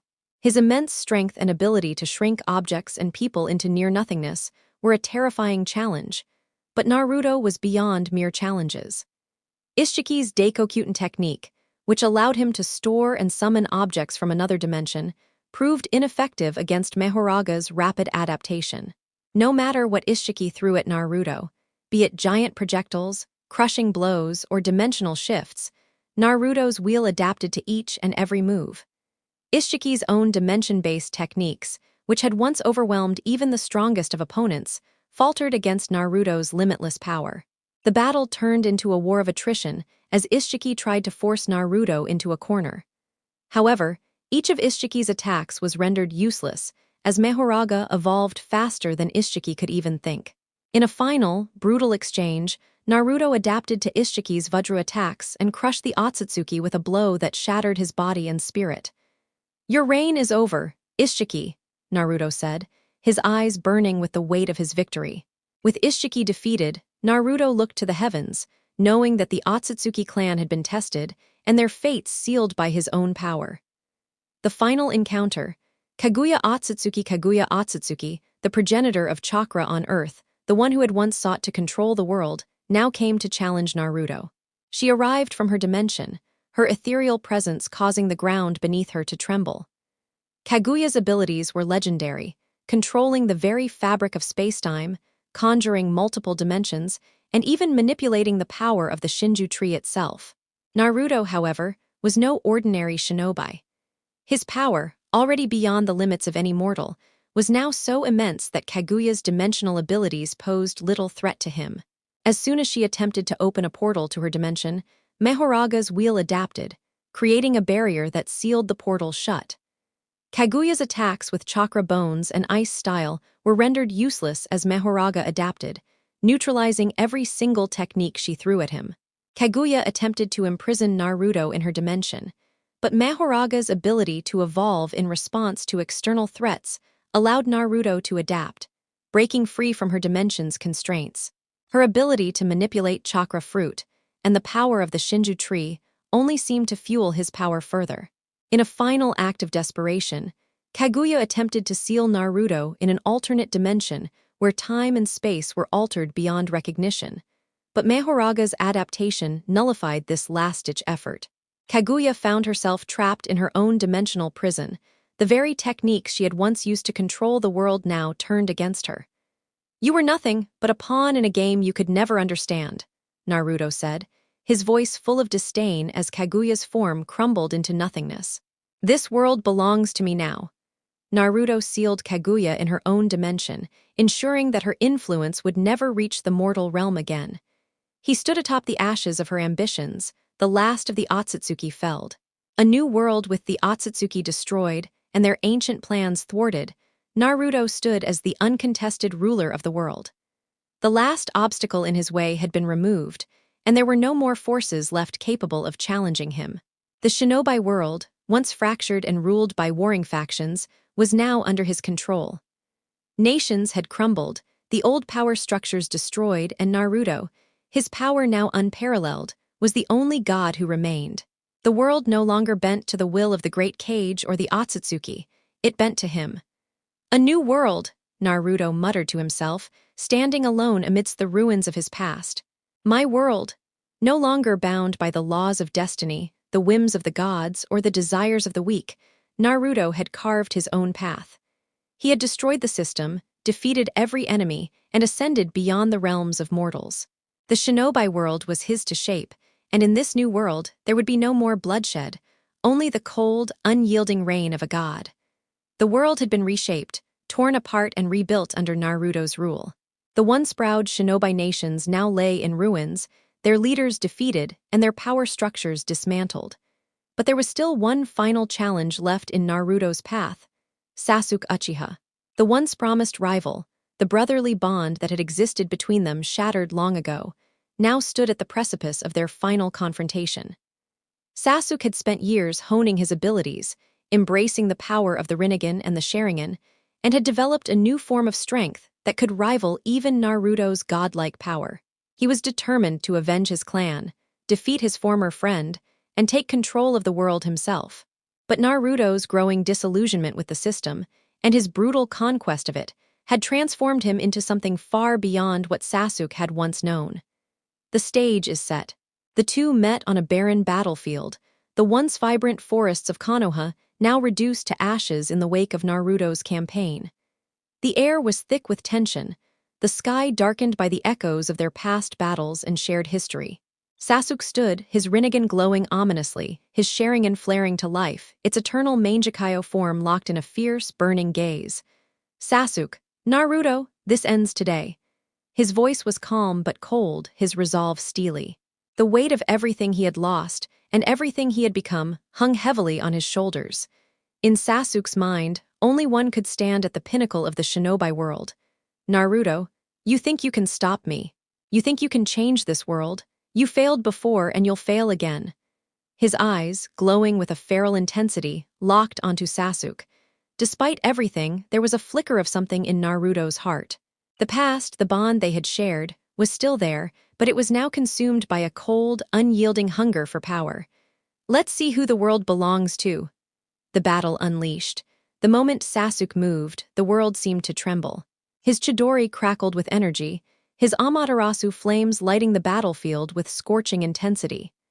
Sasuk's Kirin came next, a storm of lightning unleashed with such ferocity that it threatened to decimate the entire area. But Naruto, his body surrounded by the swirling wheel of Mahoraga, adapted to each and every technique Sasuk threw at him. The Amaterasu flames failed to touch him as Mahoraga's wheel absorbed the heat and turned the flames back on themselves. Sasuk's Chidori cracked against Naruto's skin, only for the energy to dissipate harmlessly. His Chidori reduced to nothing as Mahoraga's wheel shifted to counter its electrical charge. Sasuk unleashed his Tsukuyomi, an attempt to trap Naruto in an infinite illusion. But even this, one of the most powerful genjutsu in the world, faltered against Mahoraga's power. Mahoraga's wheel adapted to Sasuk's genjutsu, nullifying its effects and allowing Naruto to remain untouched by the illusion. Sasuk, his eyes glowing with desperation and rage, activated his Rinnegan, unleashing the full power of the Chibaku Tensei, pulling the very earth beneath them into a massive gravitational pull. The massive rocks and debris were lifted into the sky, forming a massive sphere, but Naruto's adaptation rendered the technique ineffective. The gravity was neutralized, and the debris shattered upon impact with Naruto's aura. Sasuk's frustration grew as he summoned his final trump card, the Indra's Arrow. A colossal arrow of pure chakra designed to pierce even the most invulnerable of foes. The arrow surged through the air with unstoppable speed, but once again, Mahoraga's wheel adapted, growing more powerful with each passing moment. The arrow shattered as it collided with the evolving wheel, and in an instant, Naruto appeared before Sasuk. The final strike. Sasuk tried to strike back, his Amaterasu now coating his sword, but Naruto, faster than ever, reached Sasuk and slammed him into the ground with a single blow, his hand wrapped in Mahoraga's adaptive chakra. Sasuk's Rinnegan and Sharingan flared as he desperately tried to push Naruto away, but his body couldn't match Naruto's raw power. Sasuk, I will never forgive you for what you've done. But there was no longer any room for forgiveness in Naruto's heart. His once brotherly bond with Sasuk had been obliterated by years of pain, betrayal, and the cold embrace of power. Sasuk's strength could not match the evolved power of Mahoraga, which had adapted not only to every physical strike, but to the very will behind Sasuk's attack. With one final, crushing blow, Naruto unleashed the full force of Mahoraga's wheel, and Sasuk was sent flying through the air, his body broken, bloodied, and battered. He crashed into the ground, gasping for breath, his Rinnegan flickering one last time. Victory and loss, Naruto stood above Sasuk, his breath steady and cold, eyes unwavering. The finality of the battle hung in the air. Sasuk's eyes met his, and for a brief moment, a fleeting hint of sadness passed between them. Sasuk, you were always the fool. Naruto, I was never the fool. I just saw the truth before you did. Sasuk's body trembled as he lay motionless, blood seeping from the wounds inflicted by Naruto's overwhelming power. His consciousness began to fade, his final thoughts consumed by the realization that he had failed once again. The world had changed, and Naruto had become its ruler. Naruto stood there, gazing at the crumpled form of his former comrade. There was no joy in his victory, only the cold certainty that he had won, that the world was now his to shape. The era of the shinobi has ended, Naruto whispered, turning his back to Sasuk's broken body. And the era of gods begins. With Sasuk defeated and the world at his feet, Naruto had finally proven that no one, not even the strongest of shinobi, could stand against his power. His will was unbreakable, and his path, though steeped in blood, had led him to the pinnacle of the shinobi world. The final battle with Sasuk had ended, and with it, any hope of resistance. The world was his to command. With Sasuk's defeat and the complete subjugation of the 5 great nations, Naruto stood alone at the pinnacle of power. There were no more enemies, no more resistance. The world, once teeming with chaos, war, and countless rivalries, now lay beneath his feet, silent and broken. It was the dawn of a new era, one forged through bloodshed and willpower, but it was also a world that Naruto would control with absolute authority. The fall of the shinobi system. Naruto's first order of business was to completely dismantle the shinobi system that had defined the world for centuries. The hierarchy of kage, ninja villages, and the constant cycle of war and power struggles was abolished. No longer would nations wage wars against each other. No longer would the powerful dictate the fate of the weak. The system that had birthed so much suffering was cast aside in favor of a new, unified world under his rule.